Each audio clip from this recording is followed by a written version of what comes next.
عليكم السلام ورحمة الله وبركاته. السلام عليكم ورحمة الله وبركاته.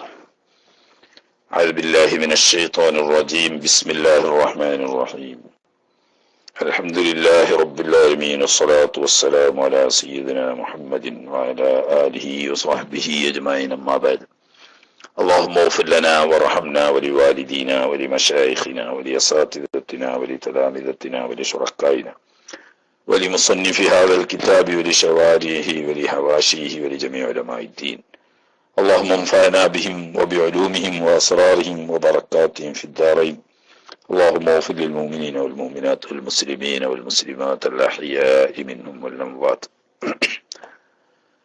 പ്രിയ സഹോദരങ്ങളെ, ഇന്നലെ ലൈവ് നേരത്തെ ഉള്ളതുകൊണ്ട് പെട്ടെന്ന് ദർസ് നിർത്തുകയാണ് ചെയ്തത്. ഇന്നലെ തന്നെ വലിയ ശുദ്ധിയുടെ കാരണങ്ങളായ 4 ഓതണം എന്നുദ്ദേശിച്ചതായിരുന്നു. അത്രയേ ഉള്ളൂ വിഷയവും. പക്ഷേ വളരെ പ്രധാനപ്പെട്ട ഒരു ലൈവ് ഉള്ളത് കൊണ്ട് പകുതി ഓതി നിർത്തി.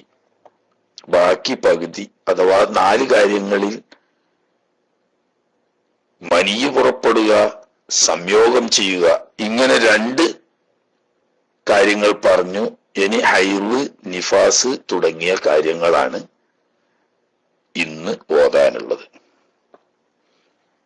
ആരുരാജിക്ക് പറഞ്ഞേക്കന്നെ പറയുമ്പോ ചിലപ്പോ പൊറുതിയോട് കരുതരുത്. ഇസ്ലാം ദീനിൽ ലൈംഗിക വിദ്യാഭ്യാസം വിജൂബാക്കിയ മതമാണ്. സമീപകാലത്ത് സ്കൂളുകളിൽ, ഹൈസ്കൂളുകളിൽ ലൈംഗിക വിദ്യാഭ്യാസം ഉൾപ്പെടുത്തണം എന്ന് പറഞ്ഞപ്പോ ആളുകൾക്ക് അതെന്തോ ഒരു ബേജാറ്. എന്താ പടച്ചോനെ ഈ പറയുന്നത്? അല്ലാതെ തന്നെ ഈ മക്കള് ലോകത്തില്ലാത്ത എല്ലാ ഫസാദും ഉണ്ട്. ഞാൻ അതിന്റെ ഇടയ്ക്ക് ലൈംഗിക വിദ്യാഭ്യാസം കൂടി കൊടുത്താൽ എന്തായിരിക്കും ഇപ്പൊ അതിന്റെ കഥ?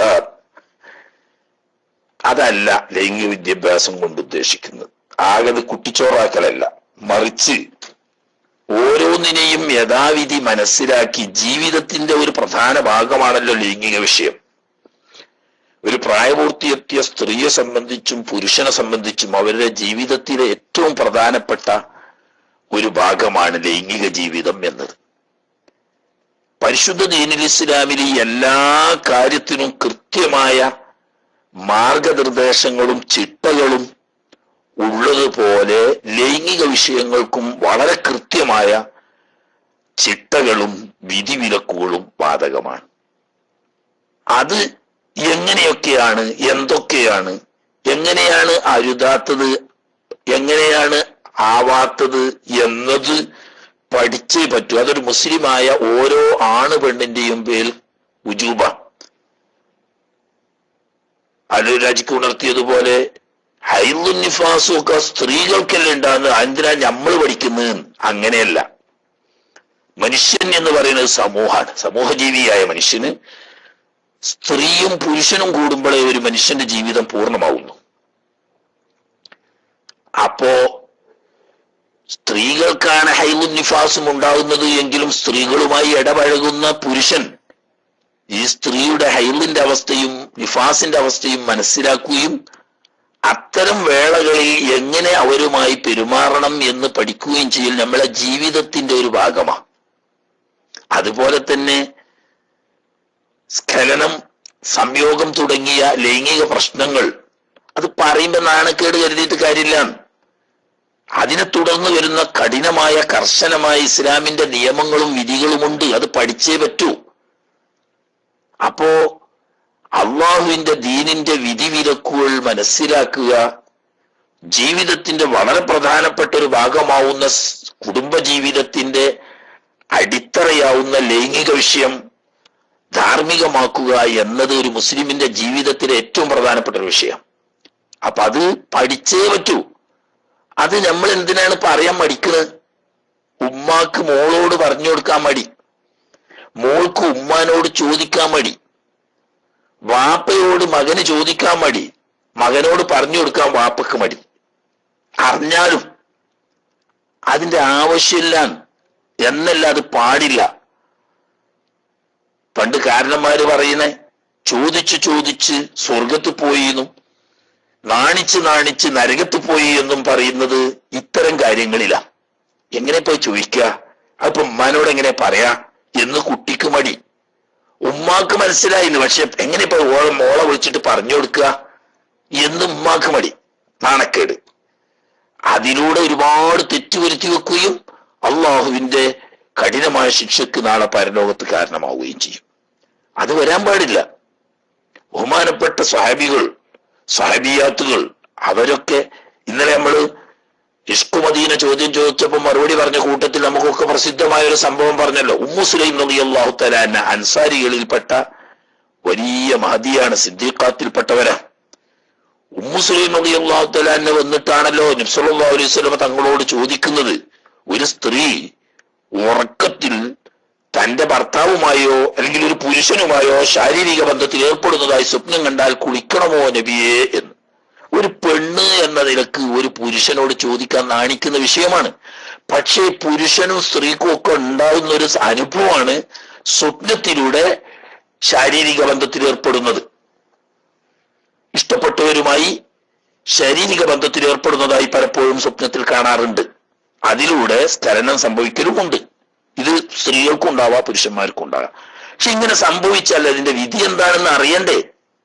അത് ചോദിക്കുക. ഞാനെങ്ങനെ ഒരു പെണ്ണായ ഞാനെങ്ങനെ ഹബീബ് റസൂലുള്ളാഹി സ്വല്ലല്ലാഹു അലൈഹി വസല്ലം തങ്ങൾ എന്തായാലും ഒരു പുരുഷനല്ലേ, അവിടത്തോട് എങ്ങനെ ചോദിക്കുക എന്നുള്ള അവിടെ നാണക്കേടില്ല. അവർ വന്ന് നേരെ ചോദിച്ചു. ചോദിച്ചപ്പോൾ നബി സല്ലല്ലാഹു അലൈഹി വസല്ലം തങ്ങൾ എന്ത് പറഞ്ഞു? അങ്ങനെ സ്വപ്നത്തിൽ ഭർത്താവുമായി അല്ലെങ്കിൽ ഒരു പുരുഷനുമായി ശാരീരിക ബന്ധത്തിൽ ഏർപ്പെടുന്നത് കണ്ടു എന്നതുകൊണ്ട് കുളിക്കണ്ട, അവൾക്ക് സ്ഖലനം ഉണ്ടായെങ്കിൽ കുളിച്ചാ മതി എന്ന് പറഞ്ഞു. അതെന്നെ പുരുഷനാണെങ്കിലും അങ്ങനെ തന്നെ, സ്ഖലനം ഉണ്ടായാൽ കുളിച്ചാൽ മതി, അല്ലാതെ സ്വപ്നത്തിൽ സംയോഗത്തിൽ ഏർപ്പെടുന്നത് കണ്ടു എന്നതുകൊണ്ട് കുളിക്കേണ്ടതില്ല. അത് പറഞ്ഞപ്പോൾ രണ്ടാമത് വീണ്ടും അവർ ചോദിക്കുകയാണ്, അതഹ്തലിമുൽ മർഅതു യാ റസൂലല്ലാഹ്, അല്ലാഹുവിന്റെ റസൂലായിട്ടുള്ളവരെ, പുരുഷന്മാർക്കുള്ളത് പോലെ സ്ത്രീകൾക്ക് മനിയ് പുറപ്പെടുവോ? ഇത് കേട്ടപ്പോ ആയിഷ റളിയല്ലാഹു തആല അൻഹ നബി തങ്ങളുടെ ഭാര്യയാണ്, എന്നിട്ട് പോലും അവർക്ക് നാണായി, ആയിഷ ബീവിക്ക് നാണായി.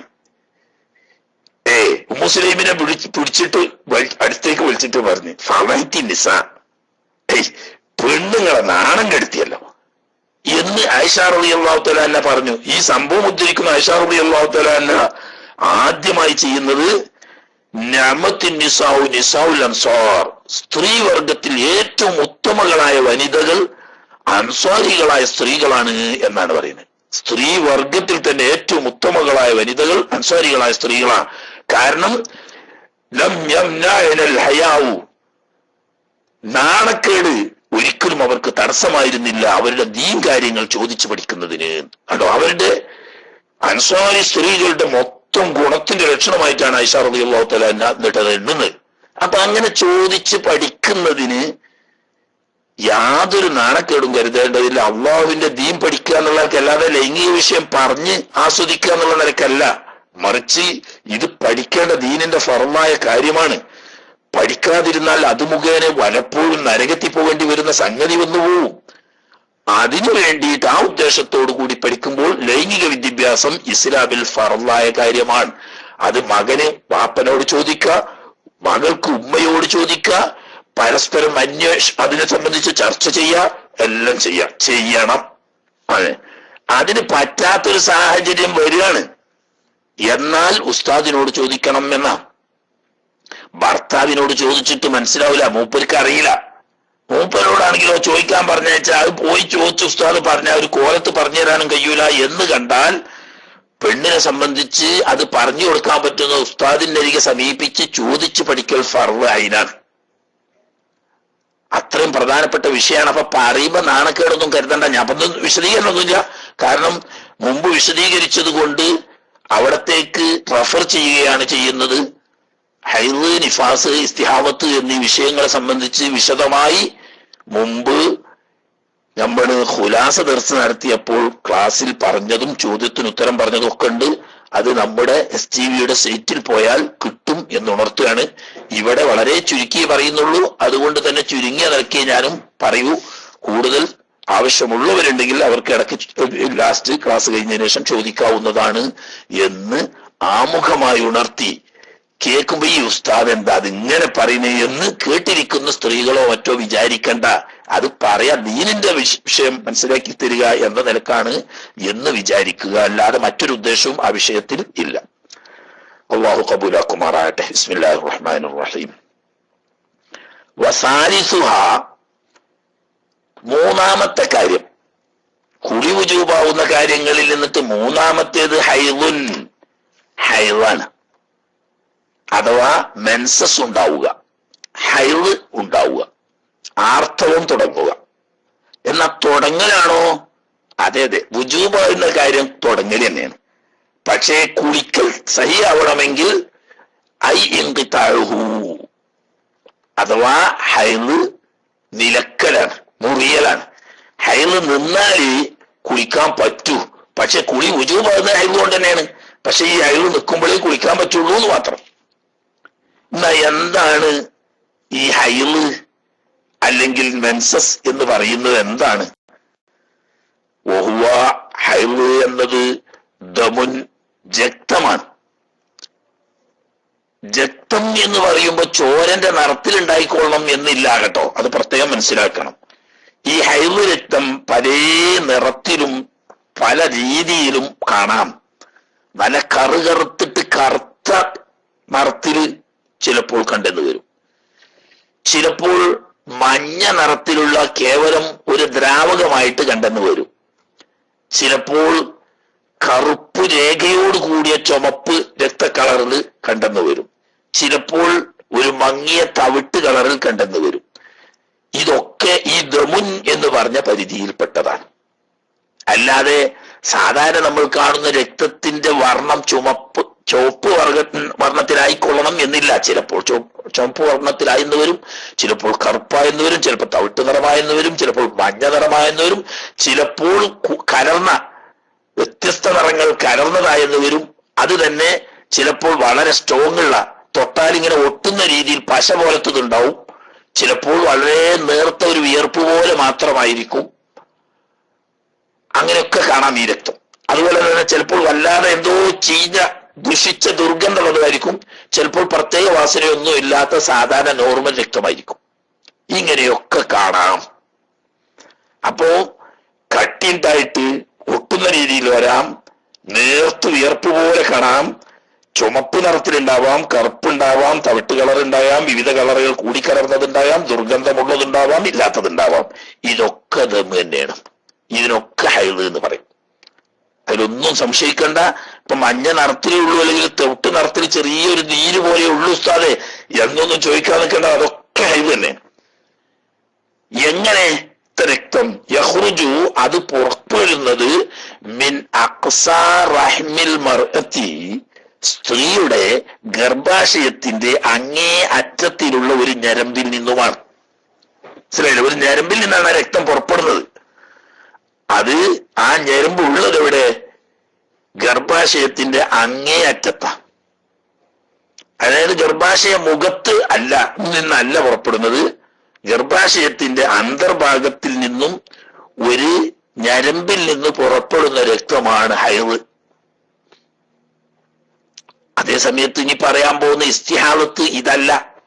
അത് ചിലപ്പോൾ ഗർഭാശയ മുഖത്ത് വല്ല പഴുപ്പോ മുറിവോ ഉള്ളത് കൊണ്ടോ അല്ലെങ്കിൽ ഗർഭാശയത്തിനകത്ത് ബാധിച്ച അണുബാധ കൊണ്ടോ മറ്റോ ഒക്കെ ആയിരിക്കാം ഇസ്തിഹാലത്ത് വരുന്നത്.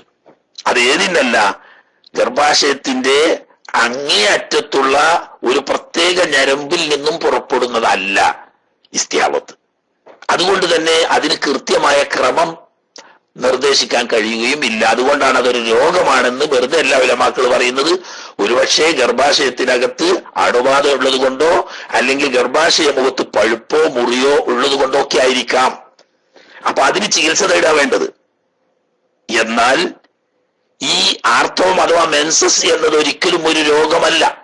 മറിച്ച് അത് നിശ്ചിത സമയത്ത് മൂത്രമൊഴിക്കുന്നു, നിശ്ചിത സമയത്ത് മലവിസർജനം ചെയ്യുന്നു എന്നതുപോലെ സ്ത്രീ ശരീരത്തിൽ നിശ്ചിത സമയത്ത് ഒരു ഞരമ്പിൽ നിന്നും വിസർജിക്കുന്ന സ്വാഭാവിക രക്തമാണ്. അതിൽ പേടിക്കാനൊന്നുമില്ല എന്ന് വെച്ചിട്ട് ചില സ്ത്രീകളെ സംബന്ധിച്ച് ഈ മെൻസസ് തുടങ്ങുന്ന ആദ്യ ഘട്ടത്തിലൊക്കെ ചിലർക്ക് എന്നും കഠിനമായ വേദന അടിവയറ്റിൽ അനുഭവപ്പെടും. ഇത് പെൺകുട്ടികളെ സംബന്ധിച്ച് വലിയൊരു പ്രശ്നമാണ്. തന്നെയല്ല, ഗൈനക്കോളജിസ്റ്റുകൾക്ക് നല്ല ഒരു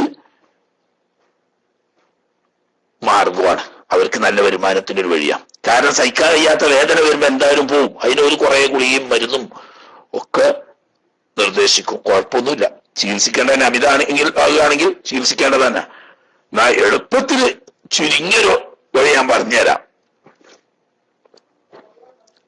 എത്ര കഠിനമായ വേദന ഉണ്ടെങ്കിലും മെൻസസ് സംബന്ധമായ അടിവയറ്റിൽ വേദന അനുഭവപ്പെടുന്നുണ്ടെങ്കിൽ തുളസി ഇല്ലേ, തുളസി, അത് പച്ച തുളസി ആയാലും വേണ്ടിയില്ല, നീല തുളസി ആയാലും വേണ്ടിയില്ല, ഈ തുളസിയുടെ ഇല എടുത്ത് നന്നായി ഇടിച്ച് പീഞ്ഞ് അതിന്റെ നീര് വെറും വയറ്റിൽ കഴിച്ചാൽ ഒരു ദിവസം കൊണ്ട് തന്നെ അതിന് ശമനം കിട്ടിയെന്ന് വരും.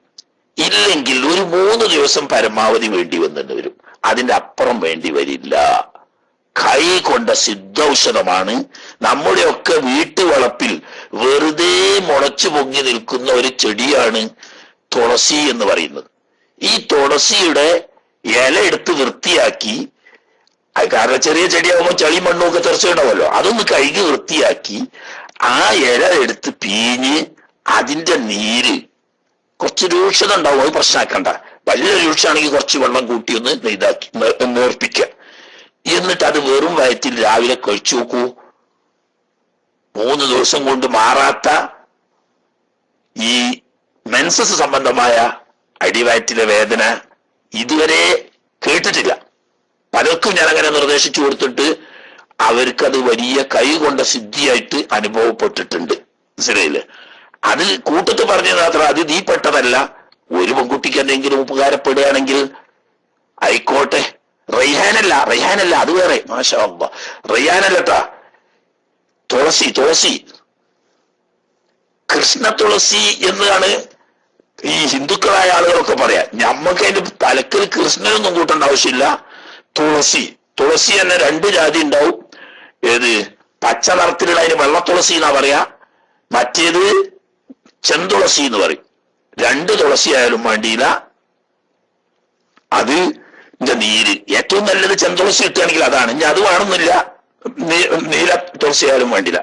അതിന്റെ ഇല പീഞ്ഞതിന്റെ നീര് കുറച്ച് കടുപ്പുണ്ടാവും. അപ്പൊ കുടിക്കാൻ കുറച്ച് വിഷമാണെങ്കിൽ കുറച്ച് വെള്ളം കൂട്ടിക്കാണ്ട് ഒന്ന് നേർത്തിപ്പിച്ചിട്ട് വെറുമ്പായിട്ട് കുടിക്കണം. എന്നാല് പെട്ടെന്ന് ആ വേദന മാറും. ഏതായാലും വേട്ടെ, ഇത് ഒരു രോഗമല്ല. അത് പറഞ്ഞാൽ കൂട്ടത്തിൽ പറഞ്ഞത്, അതായത് മെൻസസ് ഉണ്ടാകുക എന്ന് പറയുന്നത് ഒരു രോഗമല്ല, മറിച്ച് മൂത്രിക്കുന്നതും കാഷ്ടിക്കുന്നതും പോലെ സ്വാഭാവികമായ ഒരു ശാരീരിക ധർമ്മമാണ്. അതിലാരും പേടിക്കേണ്ടതില്ല. പെൺകുട്ടിക്ക് ആദ്യം കാണുമ്പോൾ പേടിയുണ്ടാവും. ഇതിനെപ്പറ്റി അറിയാത്തവർക്ക് പേടിക്കേണ്ട യാതൊരു ആവശ്യവുമില്ല. അത് സ്വാഭാവികമാണ്. ഇനി അതിനെപ്പറ്റി എന്തെങ്കിലും സംശയം തോന്നുകയാണെങ്കിൽ ഉമ്മനോട് ചോദിക്കുക വേണം. ഉമ്മമാരത് പറഞ്ഞു കൊടുക്കുകയും വേണം. അതിലൊന്നും ഒരു നാണക്കേടും കരുതേണ്ടതില്ലത് അള്ളാഹിന്റെ ദീനാണ്. അത് സംശയം തീർത്തു കൊടുക്കേണ്ടത് ഉമ്മമാരുടെ ഉത്തരവാദിത്വമാണ്. അത് എപ്പോഴുണ്ടാവില്ല. ഫി ഔഖാത്തി മഹ്സൂസ, പ്രത്യേക സന്ദർഭങ്ങളിൽ നിശ്ചിത നിബന്ധനയോടുകൂടി. അതായത് പ്രത്യേക സന്ദർഭം എന്ന് പറഞ്ഞാൽ 9 വയസ്സ് ചന്ദ്രവർഷപ്രകാരം 9 വയസ്സ് ഏകദേശം തികഞ്ഞത് മുതൽക്ക് മരണം വരെ ഉണ്ടാവാം. ചുരുങ്ങിയത് 24 മണിക്കൂറിൽ കുറയാൻ പാടില്ല രക്തമുണ്ടാവുന്ന സമയം. ആകെ ടൈം 15 ദിവസത്തെക്കാളും കൂടാനും പാടില്ല. ഈ നിബന്ധന ഒത്തുകൊണ്ട് നിശ്ചിത സമയത്ത് എന്ന് പറഞ്ഞാൽ എത്രയേ ഉള്ളൂ നിശ്ചിത സമയം എന്ന് പറയുന്നത്. അതായത് 9 വയസ്സിന് ശേഷമായിരിക്കണം. അതുപോലെ തന്നെ മരിക്കുന്നതിന്റെ ഇടയ്ക്ക് എപ്പോഴും അത്ര വയസ്സായി കഴിഞ്ഞാൽ മെൻസസ് നിൽക്കും എന്നൊന്നും നിയമമില്ല. ശാരീരികമായി ഓരോരുത്തരുടെയും അവസ്ഥ അനുസരിച്ച് ചിലർക്ക് വളരെ നേരത്തെ നിന്നെന്ന് വരും, ചിലർക്ക് വളരെ താമസിച്ചും ഉണ്ടായെന്ന് വരാം. അതാണ് അതിന്റെ സ്വഭാവം. എന്നാൽ അഖല്ലു സിന്നിഹി, ഹൈദുണ്ടാവാൻ സാധ്യതയുള്ള വയസ്സുകളിൽ ഏറ്റവും ചുരുങ്ങിയത് 9 സിനീന, 9 വർഷമാണ് എന്ന് പറഞ്ഞാൽ 9 വയസ്സ്. 9 വർഷം കഴിയുമ്പോൾ കുട്ടിക്ക് 9 വയസ്സാവുമല്ലോ. കമരിയത്തൻ എങ്ങനത്തെ സിനീന? കമരിയായ 9 കൊല്ലം. കമരിയായ എന്ന് പറഞ്ഞാൽ ഈ മുഹറം സഫർ എന്ന് നമ്മൾ എണ്ണുന്ന ചന്ദ്രോദയത്തിലൂടെ കണക്കാക്കപ്പെടുന്ന അറബി കൊല്ലം, അത് 9 വയസ്സ് എന്ന് പറഞ്ഞാൽ ഇസ്തിക്മാലുഹ. ഈ അത് താഴിന് പുള്ളി വെറുതെ വീണുപോയതാണ്, പുള്ളി കളഞ്ഞാ മതി. മനസ്സിലായില്ലേ? ഹൈലിന്റെ സിന്നാണ്. സിന്ന് ലമീർ വഴക്കിയ ലമീറിന്റെ മുകളില് അതേ പണ്ട് മൂല്യാര് കുത്തുബോധിയപ്പോ ആരൂരാജി കേട്ടില്ലേ? ഇന്നെപ്പോലത്തെ വിവരമില്ലാത്തൊരു സാധു മൂല്യാരല്ലേ, മൂപ്പരിങ്ങനെ കിതാബ് ഓതിക്കാണ്ട് എടുത്തുകാണ്ട് കുത്തുബോധ അയ്യോന്നാസ് ഊന്നിക്കുമ്മിബാദല്ലോ എന്ന് ഊന്നിക്കൊന്ന്. അപ്പൊ താഴത്തിന്റെ ഒരു മൂല്യാര് വിവരമുള്ള ആള് അന്ന് കുറ്റനിക്ക്. അപ്പൊ ഇയാൾക്ക് പേടിയായപ്പോ എന്തായി? കൈയളകിയപ്പോ അതിന് ചെറിയൊരു പുറുക്ക ഇരുന്നതേ ഇനി. അപ്പൊ ഇത് പുള്ളിയാണെന്ന് തോന്നിയതാ. അപ്പോ ഇയാള് പറഞ്ഞു, അല്ല ജനങ്ങളെ, അതൊരു പുറുക്ക ഇരുന്നതാകുന്നു, ഊസീക്കും വിവാദല്ലോ എന്ന് പറഞ്ഞു. പുറുക്ക എന്ന് പറഞ്ഞാൽ അറിയോ ആലൂരാജ്യെ? കൊതുവിന്റെ ചെറിയതുണ്ടെന്ന് മനസ്സിലായി. കണ്ണിന്റെ മുന്നിലും മൂക്കിന്റെ അടുത്തും ഒക്കെ ഇങ്ങനെ പറക്കുന്നൊരു ഒന്നുണ്ടല്ലോ ചെറുത്, അതിന് ഞങ്ങൾ കീച്ചിരിക്കാര് പറയാം പുറുക്കാന്ന. മനസ്സിലായില്ലേ? അതിന് കൊതു നിറഞ്ഞല്ല. കൊതു നിറയണ നമ്മളെ മറ്റേ ഇതില്ലേ, ഏത് ഹെലികോപ്റ്റർ പോലത്തെ, അതിനാണ് ഈ കൊതു എന്നറിയുന്നത്, ഹെലികോപ്റ്ററിന്റെ മോഡലില്. മറ്റേത് അങ്ങനെയല്ല, അത് ചെറിയ സാധനക്കാരാ. ഇരുന്നാ പുള്ളിയാണെന്ന് തന്നെ എന്നെ പോലത്തെ ഭൗതിക വയസ്സന്മാർക്കൊക്കെ തോന്നുള്ളൂ. എന്നതുപോലെ അവിടെ പുള്ളി കൊതു ഇരുന്നതാണ് എന്ന് ആജിക്കാനോട് പറയുന്നത്. പുള്ളില്ല. മനസ്സിലായില്ലേ? ഇസ്തിക്മാലുഹ എന്ന് പറഞ്ഞു. 9 തേക്കാന്ന്. തേക്കാന്ന് പറഞ്ഞാലോ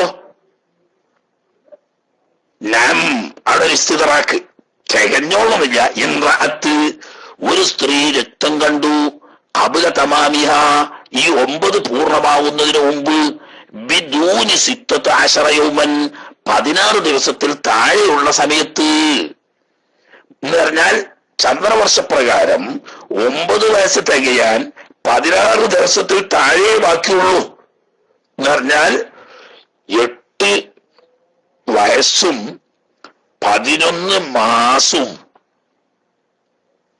പിന്നെ 15.5 ദിവസവും കഴിഞ്ഞാണ്. ഇനി എത്ര ഉള്ളൂ? 15 ദിവസം അല്ലെങ്കിൽ 14 ദിവസം അല്ല, 15.5 ദിവസം ബാക്കിയുണ്ട്. എന്നാലും ഹൈലല്ല. അല്ല, 15 ദിവസമേ ബാക്കിയുള്ളൂ. 16 ദിവസം തികയില്ല. അല്ലെങ്കിൽ 16 ദിവസത്തിന് 1 മണിക്കൂർ ബാക്കിയുണ്ട്. 1 മണിക്കൂർ കൂടി കഴിഞ്ഞാൽ 16 ദിവസം വേണം. 1 മണിക്കൂർ കുറവാ 16 ദിവസത്തിന്. അപ്പൊ 14 ദിവസം 1 മണിക്കൂറൊന്നും വേണ്ടാന്നേ, 1 മിനിറ്റ് ആയാലും മതി, കഴിഞ്ഞാണ്. അപ്പൊ ഇനി 9 വയസ്സ് തികയാൻ 15 ദിവസവും 23 മണിക്കൂറും പിന്നെ 50 സെക്കൻഡും ഉള്ളൂ. 10 സെക്കൻഡ് കുറവുണ്ട്. അപ്പൊ 16 ദിവസം തികച്ച് ഇല്ല, എന്നാ ഹൈലാണ്. അല്ല, 16 ദിവസം തികച്ച് ബാക്കിയുണ്ട്, എന്നാ പിന്നെ അത് ഹൈലല്ല. എന്താണ്? ചുരുങ്ങിയ ഒരു ഹൈലിന് 24 മണിക്കൂറും 2 ഹൈലിന്റെ ഇടയിലുള്ള ചുരുങ്ങിയ ശുദ്ധിക്ക് 15 ദിവസവും. അങ്ങനെ ഒരു 15ഉം 1ഉം 16 ദിവസം ബാക്കിയുണ്ടെങ്കിൽ, അഥവാ ഒരു ഹൈലിനും ശുദ്ധിക്കും വേണ്ട സമയം ബാക്കി നിൽക്കുന്നുണ്ട് 9 തികയാനെങ്കിൽ ആ രക്തം ഹൈലല്ല.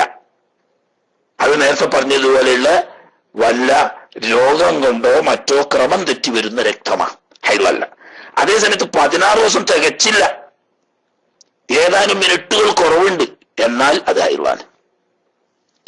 അപ്പൊ പിന്നെ കേസ് ഇപ്പോഴത്തെ കാലത്ത് ഈ മറ്റേ കോഴി ഉണ്ടല്ലോ, ബ്രോയിലർ കോഴി, 15 ദിവസം കൊണ്ട് 3.5 കിലോ ആവുന്ന ഉമ്മയില്ലാത്ത കോഴി.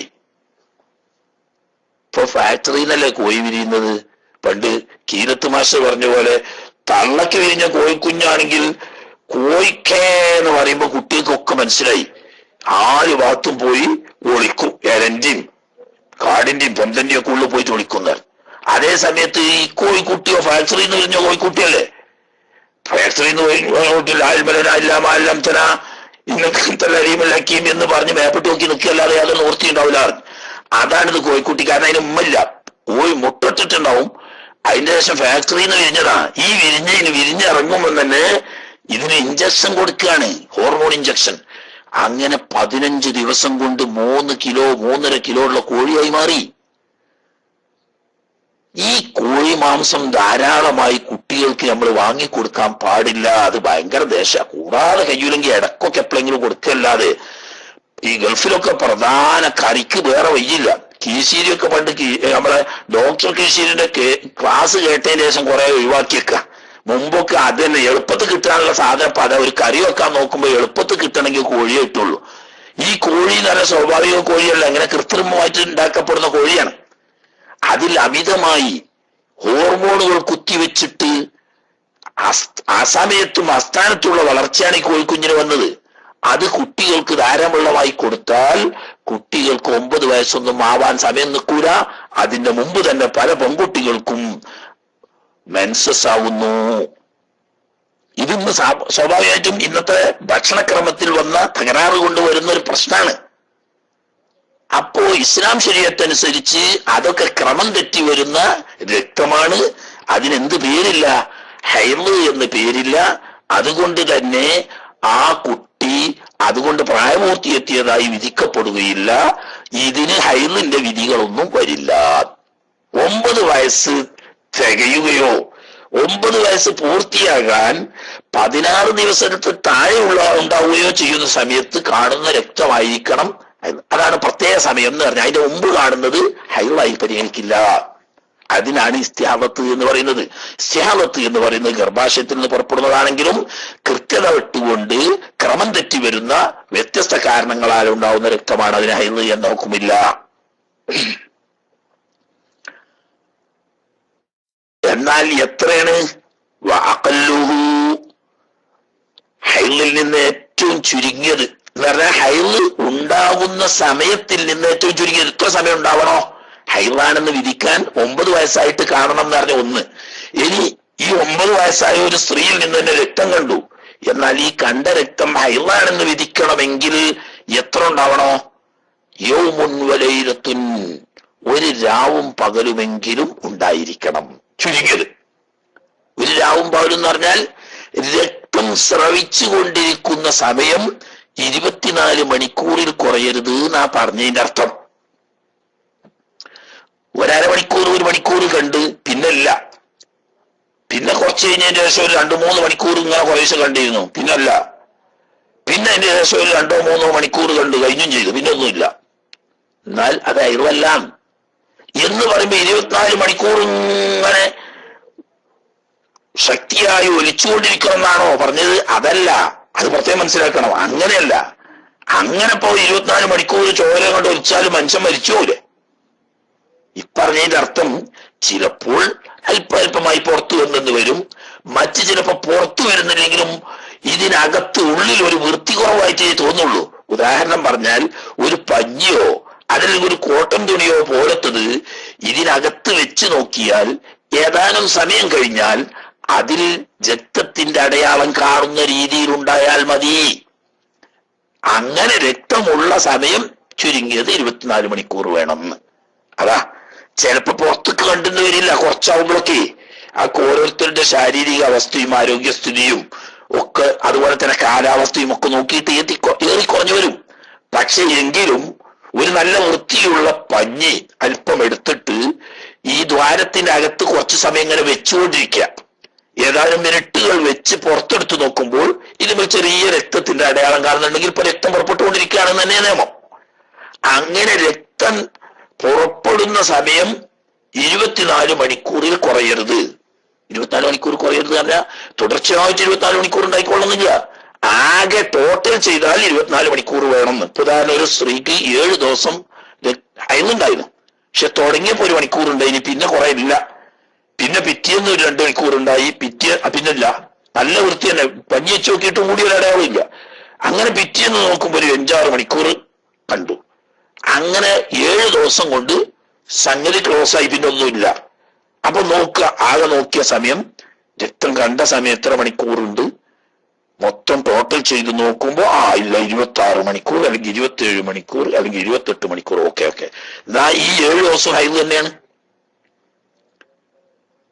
7 ദിവസം ആയതുകൊണ്ടാകുമ്പോ 7 ദിവസം ഇങ്ങനെ 24 മണിക്കൂർ ഇങ്ങനെ പുറപ്പെട്ടു കൊണ്ടുവന്നോളുന്നുണ്ടോ? അങ്ങനെ ഇല്ലാന്ന് അതാ പറഞ്ഞ്. അതെ, ഇതൊക്കെ പെണ്ണുങ്ങൾ പോലും ശ്രദ്ധിക്കാത്ത കാര്യങ്ങളാ. പെണ്ണുങ്ങൾ നല്ലോണം ശ്രദ്ധിച്ചു കൊള്ളണം. കാരണം ഈ വിഷയങ്ങളൊക്കെ അല്ലാഹു തആല അവളുടെ ഗർഭാശയ സംബന്ധമായ വിഷയങ്ങൾ അവളെ അമീനായി ഏൽപ്പിച്ചിരിക്കുകയാണ്. അത് ശ്രദ്ധിക്കേണ്ട ഉത്തരവാദിത്വം അവർക്കുണ്ട്. ചില ആളുകൾക്ക് യാതൊരു വിഷമമില്ലാതെ വളരെ കൃത്യമായി തുടങ്ങുകയും വളരെ കൃത്യമായി അവസാനിക്കുകയും ചെയ്യുന്ന ആളുകളുണ്ട്. അവരെ സംബന്ധിച്ച് വളരെ വ്യക്തമാണ്. പക്ഷേ പലർക്കും പല രീതിയിലാണ്. താൻ്റെ രീതി എങ്ങനെ എന്ന് മനസ്സിലാക്കാൻ പ്രത്യേകം ശ്രദ്ധിച്ചു കൊള്ളണം. മൊത്തം ആകെ ടോട്ടൽ ഡേറ്റ് 15-നേക്കാൾ കൂടാൻ പാടില്ല എന്ന് പറഞ്ഞത് തുടങ്ങിയ സമയം തൊട്ടിട്ട് ലാസ്റ്റ് ഇത് അവസാനം നിന്ന സമയം വരെയുള്ളതാണ് ഈ 15 ദിവസം എന്ന് പറയുന്നത്. ഈ 15 ദിവസം തുടർച്ചയായിട്ട് രക്തം കണ്ടോളുന്നില്ല. ഇടക്കിടക്ക് ഉണ്ടാവാം, ഇടക്കില്ലാതിരിക്കാം, ഇടക്ക് ഉണ്ടാവാം, ഇടക്കില്ലാതിരിക്കാം. പക്ഷെ അങ്ങനെയാണെങ്കിൽ എത്ര മണിക്കൂറുണ്ട് എന്ന് പരിശോധിക്കേണ്ടി വരും. അപ്പൊ 24 മണിക്കൂർ കുറഞ്ഞിട്ടുള്ളൂ, എന്നാ അതൊന്നും ഹൈവല്ല, മുഴുവനും എന്തുതന്നെയാണ് ഇസ്തിഹാലത്താണ് നോക്കേണ്ടി വരും. അല്ല, ആകെ ഒരു ദിവസം തന്നെ ഉണ്ടായിട്ടുള്ളൂ. അത് തുടങ്ങിയോടെ മുതൽ ലാസ്റ്റ് ശുദ്ധിയാകുന്നത് വരെ ഇടക്ക് മുറിയാതെ കുറേശെങ്കിലും ഉണ്ടായിക്കൊണ്ടിരുന്നു. എന്നാ ഒരു ദിവസം കൊണ്ട് തന്നെ ഹൈവാണെന്ന് വന്നു. ചിലപ്പോൾ 3 ദിവസമാകാം, ചിലർക്ക് 4 ദിവസമാകാം, ചിലർക്ക് 7 ദിവസമാകാം, ചിലർക്ക് 6 ദിവസമാകാം. അത് ഓരോരുത്തരുടെ അവസ്ഥ പ്രകാരം. ഇങ്ങനെ ഉണ്ടാകുന്ന ഈ 6 ദിവസം 7 ദിവസം മൊത്തമായി എപ്പോഴും രക്തം ഉണ്ടായിക്കൊള്ളുന്നില്ല. ഈ 6-7 ദിവസത്തിനിടയിൽ മൊത്തം 24 മണിക്കൂറിൽ കുറയാതിരുന്നാൽ മതി. അതാ പറഞ്ഞ്. വാക്സറുഹു ഹൈലുണ്ടാകുന്ന സമയത്തിൽ ഏറ്റവും അധികരിച്ചത് 15 യൗമൻ. ഷാഫി മദ്ഹബ് അനുസരിച്ച് 15 ദിവസമാണ് ഏറ്റവും കൂടിയ. 15 ദിവസം വരെ ആവാം. ഹനഫി മദ്ഹബ് ഇങ്ങനെയല്ല, ചുരുങ്ങിയ 3 ദിവസവും അധികരിച്ച 10 ദിവസം എന്നാ ഒരു കണക്ക്. ചുരുങ്ങിയായതിന്റെ വിഷയത്തിലും തർക്കമുണ്ട്, അധികരിച്ചായതിന്റെ വിഷയത്തിലും തർക്കമുണ്ട്. ഹനഫി മദ്ഹബ് നമ്മൾ വായിച്ചു. കാരണം ചുരുങ്ങിയ ഇമാം അബൂ ഹനീഫ റഹ്മത്തുള്ളാഹി അലൈഹി തങ്ങൾ പറയുന്ന 3 ദിവസം ഉണ്ടാവണം എന്ന്. അപ്പൊ അതിൽ കുറഞ്ഞ ഓല മദ്ഹബ് അനുസരിച്ച് ഹൈദല്ല. എന്നാൽ നമ്മളെ മദ്ഹബ് അനുസരിച്ച് അത് വേണ്ട, 24 മണിക്കൂർ ഉണ്ടായാലും ഹൈദ് തന്നെ. അതുപോലെ നമ്മളെ മദ്ഹബിൽ 15 ദിവസം വരെ നീണ്ടു നിൽക്കാം. അതിന്റെ അപ്പുറം പോകുന്നുണ്ടെങ്കിൽ ഒരു പെണ്ണ് ഇസ്തിഹാലത്തുള്ളവളാണെന്ന് പറയേണ്ടതുള്ളൂ. എന്നാൽ ഹനഫി മദ്ഹബ് അനുസരിച്ച് അങ്ങനെയല്ല, 10 ദിവസം വരെ പരമാവധി പോവാം. 10ന്റെ അപ്പുറം പോയാൽ ഇസ്തിഹാലത്താണെന്ന് ഹുക്മ് വരും. കേട്ടോ? അപ്പൊ മദ്ഹബിന്റെ വ്യത്യാസം നമ്മൾ അല്പം ചിന്തിക്കണം എന്നല്ല, എന്നാലും പറഞ്ഞപ്പോ കൂട്ടത്തിൽ ഉണർത്തിയെന്ന് മാത്രമേ ഉള്ളൂ. അപ്പോ 15 ദിവസം പരമാവധി, അതിന്റെ അപ്പുറം 16ാമത്തെ ദിവസത്തേക്ക് കടന്നാൽ ആള് ഇസ്തിഹാലത്തുള്ള ആളാണെന്ന് തോന്നുന്നു. ഇവിടെ ഒരുപാട് പെണ്ണുങ്ങൾ ഇഷ്കാലുള്ളവരാ. 15 ദിവസം വരെ ഹൈറാണെന്നുള്ള നിലക്ക് അങ്ങനെ കാത്തു നിന്ന് പോയി. 15 ദിവസം കഴിഞ്ഞിട്ടും നിൽക്കണില്ല. 16ാമത്തെ ദിവസവും രക്തം കാണുന്നു. എന്നാ പിന്നെ ഇനി പറഞ്ഞ അങ്ങോട്ട് നിൽക്കിയിരിക്കും വേണം, നോൽമ്പോൽക്കും വേണം, അതുപോലെ തന്നെ ഭർത്താവുമായിട്ട് ബന്ധപ്പെടാ. ഇതിലൊക്കെ കണക്ക് വരവെച്ച് അങ്ങനെയല്ല. അത് നമ്മള് ഖുലാസ ഓതുന്ന സമയത്ത് വിശദമായി പറഞ്ഞതാണ്. നല്ലൊരു ഭാഗം, വലിയൊരു ശതമാനം പെണ്ണുങ്ങളും ഇസ്തിഹാലത്ത് മനസ്സിലാക്കി എന്താന്ന് വെച്ചാല് 15 ദിവസം വരെ ഹൈവ് നിൽക്കാതെ ഇങ്ങനെ പോവുകയാണ്. അപ്പോഴൊക്കെ ഹൈവിലിരിക്കും ഇങ്ങനെ കാത്തുന്നു. 16ാം ദിവസവും രക്തം കണ്ടപ്പോ ഇന്ന് ഇസ്തിഹാലത്ത്, അന്നലെ വരെ ഉള്ളത് ഹൈവാണ്. ഇവിടെ നിങ്ങോട്ട് ഇനി എത്ര ദിവസം ഉണ്ടായാലും അത് ഇസ്തിഹാലത്താണെന്ന് അങ്ങനെയല്ല കേട്ടോ. 16ാം ദിവസത്തേക്ക് കടന്നാൽ ഈ സ്ത്രീ ഇസ്തിഹാലത്ത് എന്ന രോഗം ബാധിച്ചവളാണ് എന്ന വിധി മാത്രമേ വരുള്ളൂ. അത് എന്നു മുതലിൽ എന്ന് കണക്കാക്കണമെങ്കിൽ വേറെ കച്ചവടം വേറെ. എന്നു മുതൽക്കാ ഇസ്തിഹാലത്ത്? 16ാം ദിവസം മുതൽക്കാണോ? ഒരിക്കലുമല്ല. മറിച്ച് എങ്ങനെ കണക്കാക്കും?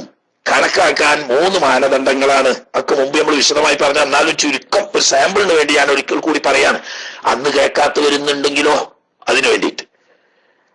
അതായത് 15 ദിവസം കഴിഞ്ഞിട്ട് രക്തം നിൽക്കുന്നില്ല, 16-ാം ദിവസത്തിലും രക്തം കാണുന്നുണ്ടെങ്കിൽ ആള് ഇസ്തിഹാബത്ത് രോഗിയാണ് എന്ന് ഉറച്ചു. എന്നാൽ എന്ന് മുതൽക്കാണ് ഇസ്തിഹാബത്ത്? എന്തിനാ എന്ന് മുതൽക്കാന്ന് പറഞ്ഞാൽ അവിടെ മുതൽക്ക് ഇങ്ങോട്ടുള്ള നിക്കാരൊക്കെ കളാവ് വീട്ടേണ്ടി വരുമോന്ന്. അതാ എന്ന് മുതൽക്കാണെന്ന് തീരുമാനിക്കേണ്ടത്. നേരത്തെ ഞാൻ പറഞ്ഞതുപോലെ ഇവളുടെ രക്തത്തിന് ഗുണവ്യത്യാസം, സ്വഭാവ വ്യത്യാസം ഉണ്ടോ ഇല്ലേ എന്ന് നോക്കണം. അപ്പൊ ഇവള് ആദ്യം തന്നെ ഛർദിക്കണമെന്ന് എന്ന് പറഞ്ഞാൽ തുടക്കത്തിൽ ഒരു 2-3 ദിവസം കുറച്ച് കട്ടിയുള്ളത്, അല്ലെങ്കിൽ കറുത്തത്, അല്ലെങ്കിൽ ദുർഗന്ധമുള്ളതായ രക്തമായിരുന്നു ഉണ്ടായിരുന്നത്. അത് 4 ദിവസം കഴിഞ്ഞപ്പോ, അല്ലെങ്കിൽ 3 ദിവസം കഴിഞ്ഞപ്പോ അത് പോയിട്ട് സാധാരണ രക്തത്തിന്റെ നിറമുള്ള ചുവന്ന രക്തമായി മാറി. പിന്നെ അതേ രക്തം ഇങ്ങനെ തുടർന്ന് വരികയാണ്. എന്നാൽ ആദ്യം കണ്ട 3 ദിവസം അല്ലെങ്കിൽ 4 ദിവസം കണ്ട ഈ കറുപ്പ്, അല്ലെങ്കിൽ കട്ടിയുള്ളത്, അല്ലെങ്കിൽ ദുർഗന്ധമുള്ളതായ രക്തം കണ്ട ദിവസം മാത്രം ഹൈളായിരുന്നു. അവിടെ നിന്ന് ഇങ്ങോട്ട് കണ്ടതൊക്കെ ഇസ്തിഹാബത്താണെന്ന് വെച്ച് അത്രയും ദിവസത്തെ നിസ്കാരം കളാ വീട്ടണം. അതിന് അങ്ങനെ വ്യത്യാസം, കറുപ്പും ചുവപ്പുമായിട്ട് വ്യത്യാസവും ഇല്ല. അതുപോലെ തന്നെ ഈ നേർമയും കട്ടിയായിട്ട് അങ്ങനെയും വ്യത്യാസമില്ല. വാസന ദുർഗന്ധവും ഇല്ലാത്തതുമായിട്ടും വ്യത്യാസമില്ല. ഒക്കെ ഒരു കുളത്തിലാണ്. ആദ്യമേ രക്തത്തിന്റെ കളറിലാണുള്ളത്, പ്രത്യേകിച്ച് കട്ടിയോ വാസനയൊന്നും ഇല്ല. അല്ലെങ്കിൽ ആദ്യം മുതൽ അവസാനം വരെ കറുത്തതാണുള്ളത്, അല്ലെങ്കിൽ ദുർഗന്ധമുള്ളതാണുള്ളത്, ഒരു മാറ്റം കാണില്ല. ഇങ്ങനെ കണ്ടാൽ പിന്നെ അവളെ സംബന്ധിച്ച് തൊട്ടു മുമ്പത്തെ മാസം എങ്ങനെയായിരുന്നു എന്ന് ചിന്തിക്കുക. ഈ സൂക്കെടുപ്പ ഈ മാസത്തിലല്ലേ തുടങ്ങിയത്? അതെ. ഇതിന്റെ മുമ്പൊക്കെ ആയതുണ്ടാവണല്ലേ? ഓക്കെ. എന്നാ അന്ന് എത്ര ദിവസം ഉണ്ടായിരുന്നു? അന്നൊക്കെ മാസം 10-ന് തുടങ്ങിയാല് 14-ന് അല്ലെങ്കിൽ 15-ന്റെ അന്ന് ശുദ്ധിയാകലാണ് പതിവ്, അറബി മാസി. എന്നാൽ ആ പറയുന്ന 10 മുതൽ 15 വരെയുള്ള ദിവസങ്ങൾ ഹൈളാണെന്ന് വെക്കണം. ബാക്കിയുള്ളത് മുമ്പും കളാ വീട്ടണം. അങ്ങനെ ഓർമ്മ വേണം. എത്ര ദിവസമാണെന്നും എന്ന് തുടങ്ങിയിട്ട് എന്നാണ് അവസാനിക്കല് എന്നും ഓർമ്മ ഉണ്ടെങ്കിൽ അതനുസരിച്ച് അത്രയും ദിവസം ഹൈളാണെന്ന് വെച്ച് ബാക്കിയുള്ളത് മുഴുവനും കളാ വീട്ടണം. അങ്ങനെയൊന്നുമില്ല. അവൾക്ക് ഫസ്റ്റ് തന്നെ ഉണ്ടാവുമ്പോ തന്നെ ഇങ്ങനെ ഗുണവ്യത്യാസം, സ്വഭാവ വ്യത്യാസം ഒന്നുമില്ല. എന്നാ പിന്നെ ഒരു ദിവസം തുടങ്ങിയ ഒരു ദിവസം ഹൈളാണെന്ന് വെക്കുക, ബാക്കിയുള്ള ദിവസമൊക്കെ ശുദ്ധിയാണെന്ന് വെക്കുക. ഏതിനെ സംബന്ധിച്ച്? സ്വഭാവ വ്യത്യാസം മറ്റൊന്നുമില്ല, ഒരേ കോലത്തിലാണ്. എന്നാൽ നിസ്കാരാദി കാര്യങ്ങളിൽ ഒരു ദിവസം ഹൈളാണെന്നും ബാക്കിയുള്ള ദിവസം ഇസ്തിഹാബത്താണെന്നും വെക്കുക. ഇങ്ങനെ തുടങ്ങിയിട്ട് അതിന്റെ വിശദ ഭാഗം മുമ്പ് നമ്മൾ പറഞ്ഞതാ. അപ്പൊ എവിടെ മുതൽക്കാണ് തുടങ്ങേണ്ടത്? 16-ാമത്തെ ദിവസത്തിലേക്ക് പ്രവേശിക്കുമ്പോഴാണ് ആള് ഈ രോഗമുള്ളവരാണെന്ന് മനസ്സിലാകുന്നത്.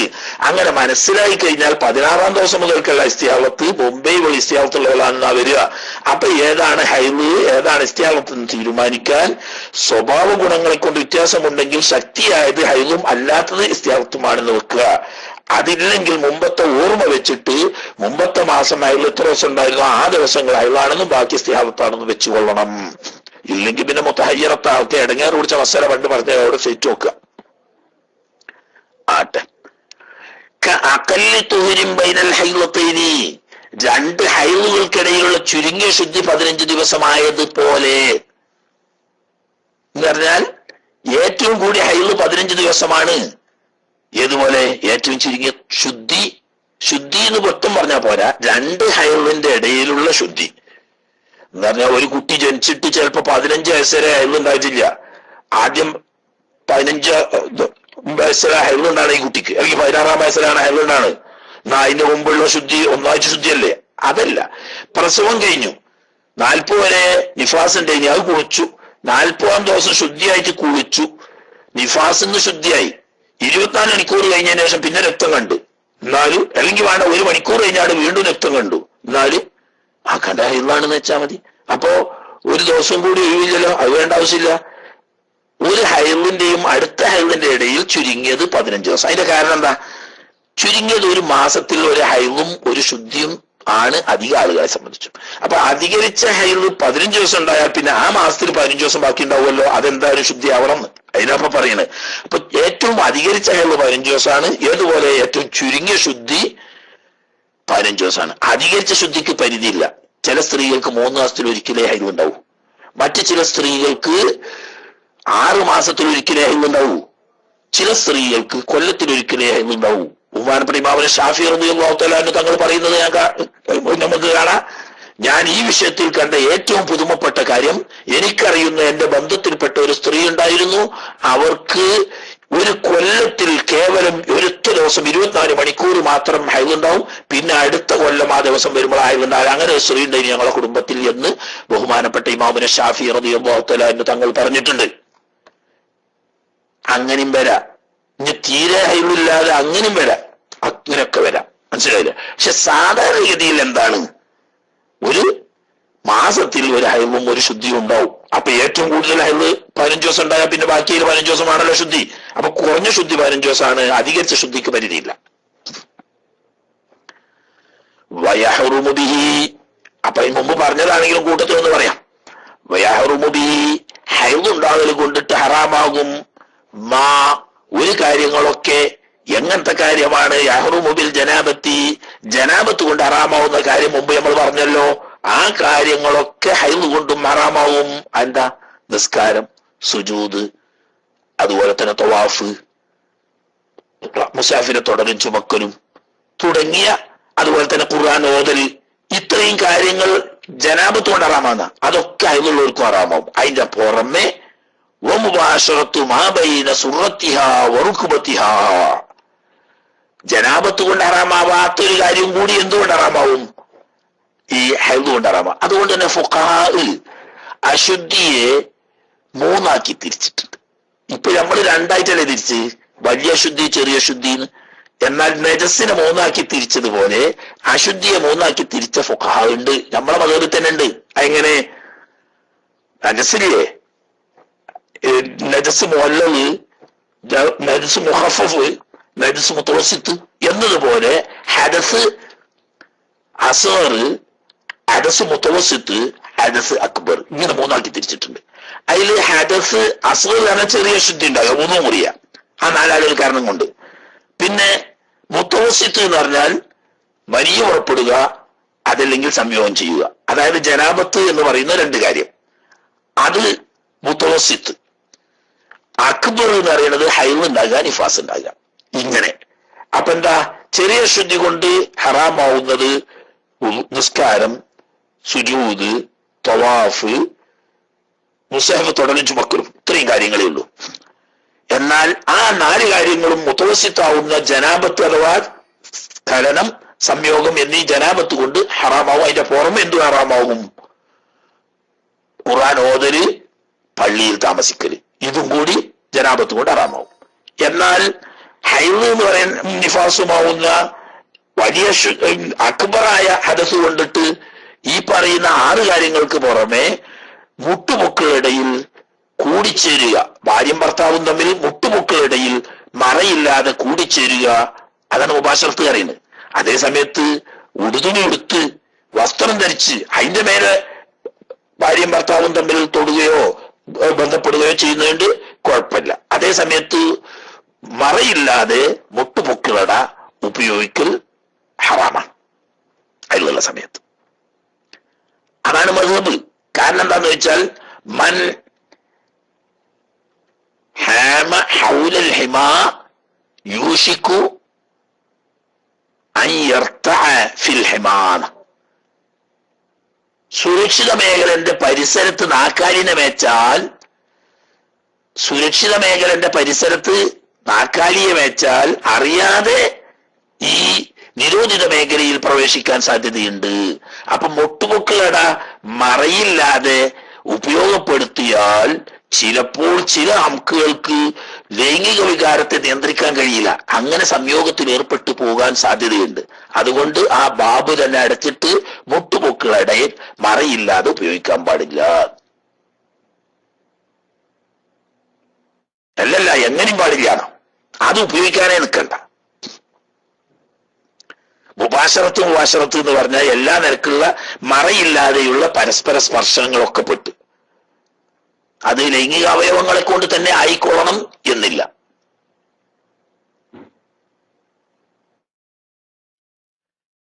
വക്കീല, എന്നാൽ ഒരു കീലുണ്ട്. കീല എന്ന് പറഞ്ഞാൽ മദ്ഹബിൽ വൈഫായ ഒരു വജിഹാണത്. എന്താണ് ഖീല? ലാ യഹ്റുമു ഹൈറുള്ള സമയത്ത് ഹറാമാവൂല. വൈറുൽ വത്ഇ, സംയോഗം ചെയ്യൽ മാത്രമേ പാടില്ലായുള്ളൂ. ബാക്കിയൊക്കെ ആകാം. മനസ്സിലായില്ലേ? ബാക്കിയൊക്കെ ആകാം. ഇപ്പൊ ഒരാള് ഭാര്യയുടെ മുഫാഹദത്ത് ചെയ്യാണ്, ഭാര്യയുമായിട്ട് മുഫാഹദത്ത് ചെയ്യാണ്, എന്നാ കുഴപ്പമില്ല. അതല്ലെങ്കിൽ മുഫാഹദത്ത് തുടങ്ങിയ മറ്റ് ലൈംഗികമായ പ്രവർത്തനങ്ങളൊക്കെ ചെയ്യുന്നുണ്ട്. പക്ഷേ ഭാര്യയും ഭർത്താവും തമ്മിൽ എന്താകുന്നില്ല? ലൈംഗിക അവയവങ്ങൾ പരസ്പരം ബന്ധപ്പെടുന്നില്ല. എന്നാ കുഴപ്പമില്ല എന്നൊരു തീര. അത് മദ്ഹബല്ല, അത് പ്രത്യേകം മനസ്സിലാക്കണം. വഖ്താറഹു നവവിയു, ഈ ഖീലയെ ഇമാം നവവി റഹ്മത്തുള്ളാഹി അലൈഹി തങ്ങൾ മുഖ്താറാക്കിയിട്ടുണ്ട്. അത് ആദ്യം തന്നെ പഠിക്കുക. മുഖ്താർ എന്ന് പറഞ്ഞാൽ മദ്ഹബിന്റെ ഉസൂല് ഖായിദയിൽ നിന്നും പുറപ്പെട്ട് മദ്ഹബിന്റെ പുറത്തുള്ള ഒരു അഭിപ്രായത്തെ ഈ ഇമാമ് സ്വന്തമായി പറഞ്ഞതാണ്. ആ ഖൗലിന് മദ്ഹബിന്റെ ഉത്തരവാദിത്വം ഇല്ല. മനസ്സിലായില്ലേ? മദ്ഹബിന്റെ ഉത്തരവാദിത്വം ആ ഖൗലിനില്ല. വേണമെങ്കിൽ നിങ്ങൾക്ക് ഇമാം നവവി റഹ്മത്തുള്ളാഹി അലൈഹി തങ്ങളെ പിന്തുടർന്നുകൊണ്ട് സൂക്ഷിക്കാൻ കഴിയും, അബദ്ധം വരില്ല എന്ന് ഉറപ്പുണ്ടെങ്കിൽ അങ്ങനെ ആകാവുന്നതാണ്. പക്ഷേ അങ്ങനെ ഒരു ഫത്വ ഒരു ഉസ്താദന്മാരിൽ നിന്നിട്ടും കിട്ടൂല. തന്നെയോ അല്ല, അത് ഷാഫി മദ്ഹബ് അല്ലതാനും. മുഖ്താർ എന്ന് എവിടെ പറഞ്ഞോ അതൊന്നും ആ മദ്ഹബല്ല എന്നുറപ്പായി. മദ്ഹബിന്റെ ഉസൂൽ അനുസരിച്ച് വരണമെങ്കിൽ വജ്ഹാവണം. ഇത് വജ്ഹല്ല, മുഖ്താറാണ്. അതുകൊണ്ട് മുഖ്താർ എന്ന് പറയുന്നത് ബാഹ്യമായ മറ്റ് തെളിവുകളുടെ അടിസ്ഥാനത്തിൽ മദ്ഹബിന്റെ ഉസൂലിന്റെ പുറത്ത് നിന്നിട്ടും മുൻഗണന കൊടുക്കുന്ന അഭിപ്രായമാണ്. അപ്പൊ അതുകൊണ്ട് ഷാഫി മദ്ഹബിൽ അങ്ങനെ ഹലാലാവും എന്ന് ആരും പറയണ്ട. ഷാഫി മദ്ഹബിൽ മുട്ടുപൊക്കിളുടെ മറയില്ലാതെ ബന്ധപ്പെടൽ ഹറാമ് തന്നെയാണ്. എന്നാൽ ഇങ്ങനെ ഒരു ഖീലുണ്ട്. ആ ഖീലയെ ഇമാം നവവി റഹ്മത്തുള്ളാഹി അലൈഹി തങ്ങൾ മുഖ്താറാക്കിയിട്ടുണ്ട് തന്റെ തഹ്ഖീഖ് എന്ന കിതാബിൽ. അപ്പൊ ഒരാൾക്ക് തന്റെ ലൈംഗികമായ വികാരത്തെ നന്നായി നിയന്ത്രിക്കാൻ കഴിയും. ഭാര്യയുടെ മുട്ടുമുക്കളുടെ മറയില്ലാതെ കാണുകയും സ്പർശിക്കുകയും ലൈംഗികമായ മറ്റ് സുഖങ്ങളൊക്കെ അനുഭവിക്കുകയും ചെയ്താലും ഇവന് അള്ളാഹുവിനെ പേടിച്ച് ഇവന്റെ ലൈംഗിക വികാരത്തെ നിയന്ത്രിച്ച് സംയോഗത്തിൽ ഏർപ്പെടാതിരിക്കാൻ മാത്രമുള്ള കരുത്തുള്ള മനസ്സുണ്ട്, അസ്മ് ചെയ്യാൻ കഴിയും. എങ്കിൽ അവർക്ക് ഈ കീലനുസരിച്ച് അമൽ ചെയ്യാം. പക്ഷേ അത് ഷാഫി മദ്ഹബല്ല, തന്നെയുമല്ല. നല്ല നിയന്ത്രണം കഴിയാത്ത ആളുകൾ ആ വാതിൽ തുറന്നാൽ വലിയ കുറ്റത്തിനത് കാരണമാകും എന്ന് മാത്രമല്ല, ദൗർഭാഗ്യവശാൽ ആർത്തവകാരിയായ ഒരു സ്ത്രീയുമായി ലൈംഗിക ബന്ധത്തിൽ ഏർപ്പെട്ട് ആ ബന്ധത്തിലെങ്ങാനും ഒരു കുട്ടി ജനിക്കാൻ ഇടവന്നാൽ ആ കുട്ടിക്ക് ജനിതകമായ പല തകരാറുകളും വരാനും പലതരത്തിലുള്ള അനാരോഗ്യങ്ങൾ ബാധിച്ച് ആ കുട്ടിയുടെ ജീവിതാന്ത്യം വരെ സങ്കടത്തിനും കണ്ണീരിനും ഇടവരാൻ സാധ്യത കൂടിയുണ്ട്.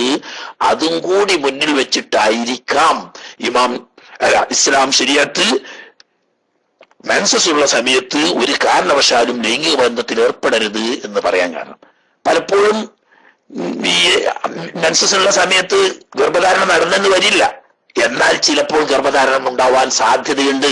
അപ്പൊ അങ്ങനെ ബന്ധപ്പെട്ട് അതിലൊരു കുട്ടി ജനിച്ചാൽ ജനിതക തകരാറ് മുഖേന ജീവിതാന്ത്യം വരെ ആ കുട്ടി ആരോഗ്യ പ്രശ്നത്തിൽ കഷ്ടപ്പെടേണ്ടി വരും. അതിന് നമ്മൾ കാരണമാകണ്ടല്ലോ എന്ന് കൂടി ഉദ്ദേശമുണ്ടായിരിക്കാം.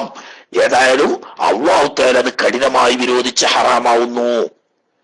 എന്നങ്ങനെ ഒരു വജ്ഹ് വരാൻ കാരണം എന്താണ്? ഖബരി മുസ്ലിമിൻ ഇമാം മുസ്ലിം റഹ്മത്തുള്ളാഹി അലൈഹി തങ്ങൾ റിവായത്ത് ചെയ്യുന്ന ഒരു ഹദീസിന്റെ അടിസ്ഥാനത്തിലാണ് ഈ ഖൗലിനെ ഇമാം നബവി തങ്ങൾ മുഖ്താറാക്കിയത്. എന്താണ്? ഇസ്റഉ കുല്ല ഷൈഇൻ, നിങ്ങൾ ഭാര്യയും ഭർത്താവും തമ്മിൽ എന്ത് വേണമെങ്കിലും ചെയ്തോളി, ഇല്ല നിക്കാഹ, ലൈംഗിക ബന്ധത്തിൽ ഏർപ്പെടൽ ഒഴിച്ച് എന്ന ഹദീസ് ഉണ്ട്. മനസ്സിലായില്ലേ? വേറൊരു ഹദീസ് എന്നാ പിന്നെ ഷാഫി ഇമാമിനെ കണ്ടിട്ടില്ലേ? അപ്പൊ സഹിയായ ഹദീസ് തള്ളിക്കളഞ്ഞതാണോ ഷാഫി മദ്ഹബ് എന്നാരും വിചാരിക്കണ്ട. ഷാഫി മദ്ഹബിൽ ഈ ഹദീസ് മാത്രമല്ല, ഷാഫി മദ്ഹബ് എന്ന് പറഞ്ഞാൽ എല്ലാ ഹദീസും കൂടി സംയോജിപ്പിച്ചിട്ടുള്ളതാണ്. അതില്ലേ ഷാഫി ഇമാമിന്റെ പ്രത്യേകത. ഇമാം അഹ്മദ് റഹ്മത്തുള്ളാഹി അലൈഹി തങ്ങൾ പറഞ്ഞു, 10 ലക്ഷം ഹദീസ് എനിക്ക് ഹിഫ്ളുണ്ട്, ഖുർആനിൽ ഹിഫ്ളുണ്ട്. എന്നോട് ആരെങ്കിലും ഒരാൾ മസ്അല ചോദിച്ചാൽ ആദ്യം ഖുർആൻ നോക്കിയിട്ട് പറയും, അതിൽ കാണുന്നില്ലെങ്കിൽ ഹദീസിൽ നോക്കിയിട്ട് പറയും. എവിടെയും കാണുന്നില്ലെങ്കിൽ എവിടെ നോക്കിയിട്ടാ പറയാന് ഫഅഖൂലു ബിഖൗലി മുഹമ്മദ് ബിൻ ഇദ്രീസ്. പിന്നെ ഞാൻ എന്താ ചെയ്യാ, ബഹുമാനപ്പെട്ട എന്റെ ഉസ്താദ് ഇമാം ഷാഫി തങ്ങളുടെ ഖൗലാണ് പറയാ. അവിടെ പിന്നെ എനിക്ക് ഹദീസും ഖുർആനും ഒന്നും വേണ്ട. എന്താ അങ്ങനെ പറയാൻ കാരണം? ഒരാളെ തഖ്ലീദ് ചെയ്യാൻ പാടില്ല അങ്ങനെ ചോദിച്ചപ്പോ അങ്ങനെയല്ലടോ തഖ്ലീദ്. ഇമാം അഹമ്മദ് പറയാണ്, ഇമാം ഷാഫി തങ്ങള് 10 ലക്ഷം ഹദീസല്ല, എനിക്കാകെ 10 ലക്ഷം ഹദീസേ കിട്ടൂ ഖുർആനും. എന്നാൽ ഇമാം ഷാഫി തങ്ങൾക്ക് ഹദീസിൽ എനിക്കറിയാവുന്ന 10 ലക്ഷത്തിന്റെ അപ്പുറത്ത് ഇൽമുള്ള മനുഷ്യനാണ്, എനിക്കറിയാത്ത വല്ല ഹദീസിന്റെ അടിസ്ഥാനത്തിലായിരിക്കും പറഞ്ഞത് എന്ന് വെച്ചിട്ട് ബഹുമാനപ്പെട്ട ഇമാം ഷാഫി റഹ്മത്തുള്ളാഹി തങ്ങൾ പറഞ്ഞ ഖൗലനുസരിച്ച് ഞാൻ ഫത്വ ചെയ്യും എന്ന് പറഞ്ഞ ആളാ ഷാഫി ഇമാമ്. ആ ഷാഫി ഇമാമ് ഒരു ഹദീസും ഒരു ആയത്തും കൊണ്ടിട്ടല്ല ഫത്വ മസല അറിയല്, മറിച്ച് ഹദീസുകളെ മുഴുവൻ യോജിപ്പിക്കുകയാണ്. ബഹുമാനപ്പെട്ട നബി സല്ലല്ലാഹു അലൈഹി വസല്ലമ തങ്ങൾ സാധാരണയായി അവിടുത്തെ പത്നിമാരോട് എന്തു പറയുമായിരുന്നു? ആസ്തവമുള്ള സമയത്ത് മുട്ടുമുക്കളുടെ മറയുന്ന ഒരു വസ്ത്രം ധരിക്കാൻ പറയുമായിരുന്നു.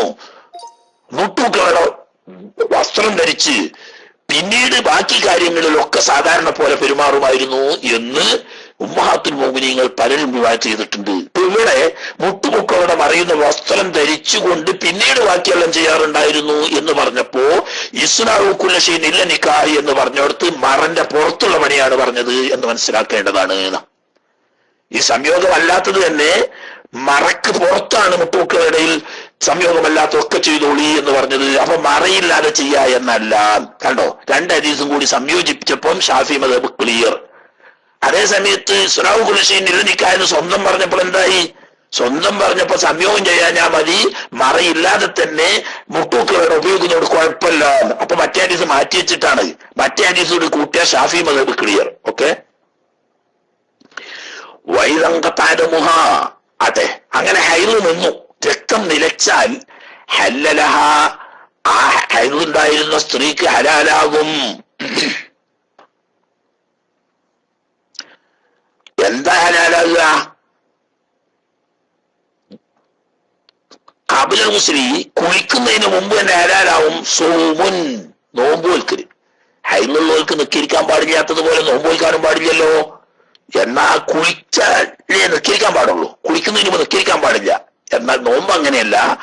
രാത്രി ഹൈദ് നിന്നു, എന്നാ സുബഹിയായിട്ട് കുളിക്കാൻ കരുതി, എന്നാ രാത്രി നെയ്യത്ത് ചെയ്ത് നോമ്പ് നോക്കുന്നതിന് കുഴപ്പമില്ല പറഞ്ഞ് രാത്രി ഹൈദ് നിന്ന് ശുദ്ധിയായി, കുളിച്ചിട്ടില്ല, എന്നാൽ സുബഹിസ്കരിക്കാൻ വേണ്ടി കുളിച്ചാൽ മതിയല്ലോ. രാത്രി തന്നെ നെയ്യത്ത് ചെയ്തു സുബഹിയോടുകൂടി നോമ്പുകാരിയായില്ലേ. നോമ്പുകാരി ആയിക്കൊണ്ട് പിന്നെ കുളിച്ചാലും കുഴപ്പമില്ല. അപ്പൊ നോമ്പിന് എന്ത് തടസ്സമല്ല, കുളിച്ചോളം എന്നില്ല, ഹൈദ് നിന്നാ മതി.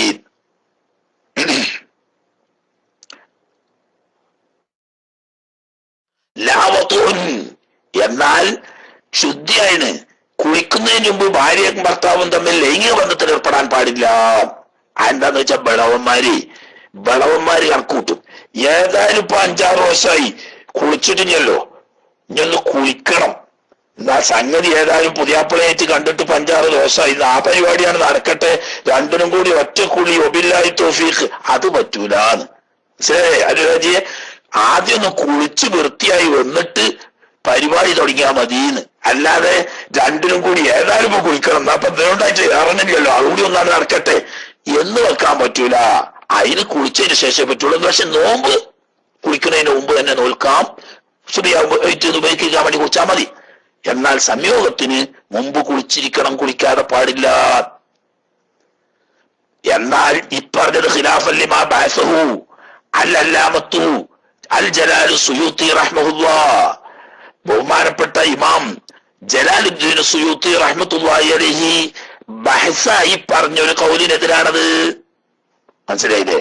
ബഹസായി പറയാൻ കാരണേ, ഇമാം സുയൂത്തി റഹ്മത്തുള്ളാഹി അലൈഹി തങ്ങൾ വലിയ മഹാനാണ്, ഒരുപാട് ഇൽമുള്ള ആളാണ്.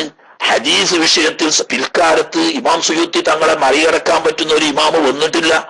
അത്രയൊക്കെ വലിയ ആളാണെങ്കിലും അസ്ഹാബ് ഷാഫിയത്തിൽപ്പെട്ട മുജ്തഹിദായിട്ട് ആരും എണ്ണീട്ടില്ല. മൂപ്പരൊക്കെ മുജ്തഹിദാന്നൊക്കെ പറഞ്ഞു നോക്കിയാണ്, ആള് മോശമായിട്ടല്ല, മുജ്തഹിദാന്നൊക്കെ പറഞ്ഞു നോക്കിയാണ്, അതിന് എത്തിയിട്ടില്ല. അങ്ങനെ അസ്ഹാബുൽ വുജൂഹിൽപ്പെട്ട മുജ്തഹിദായിട്ട് പോലും എണ്ണില്ല. അത് പറയട്ടെ അല്ലേ, അത് പറയട്ടെ.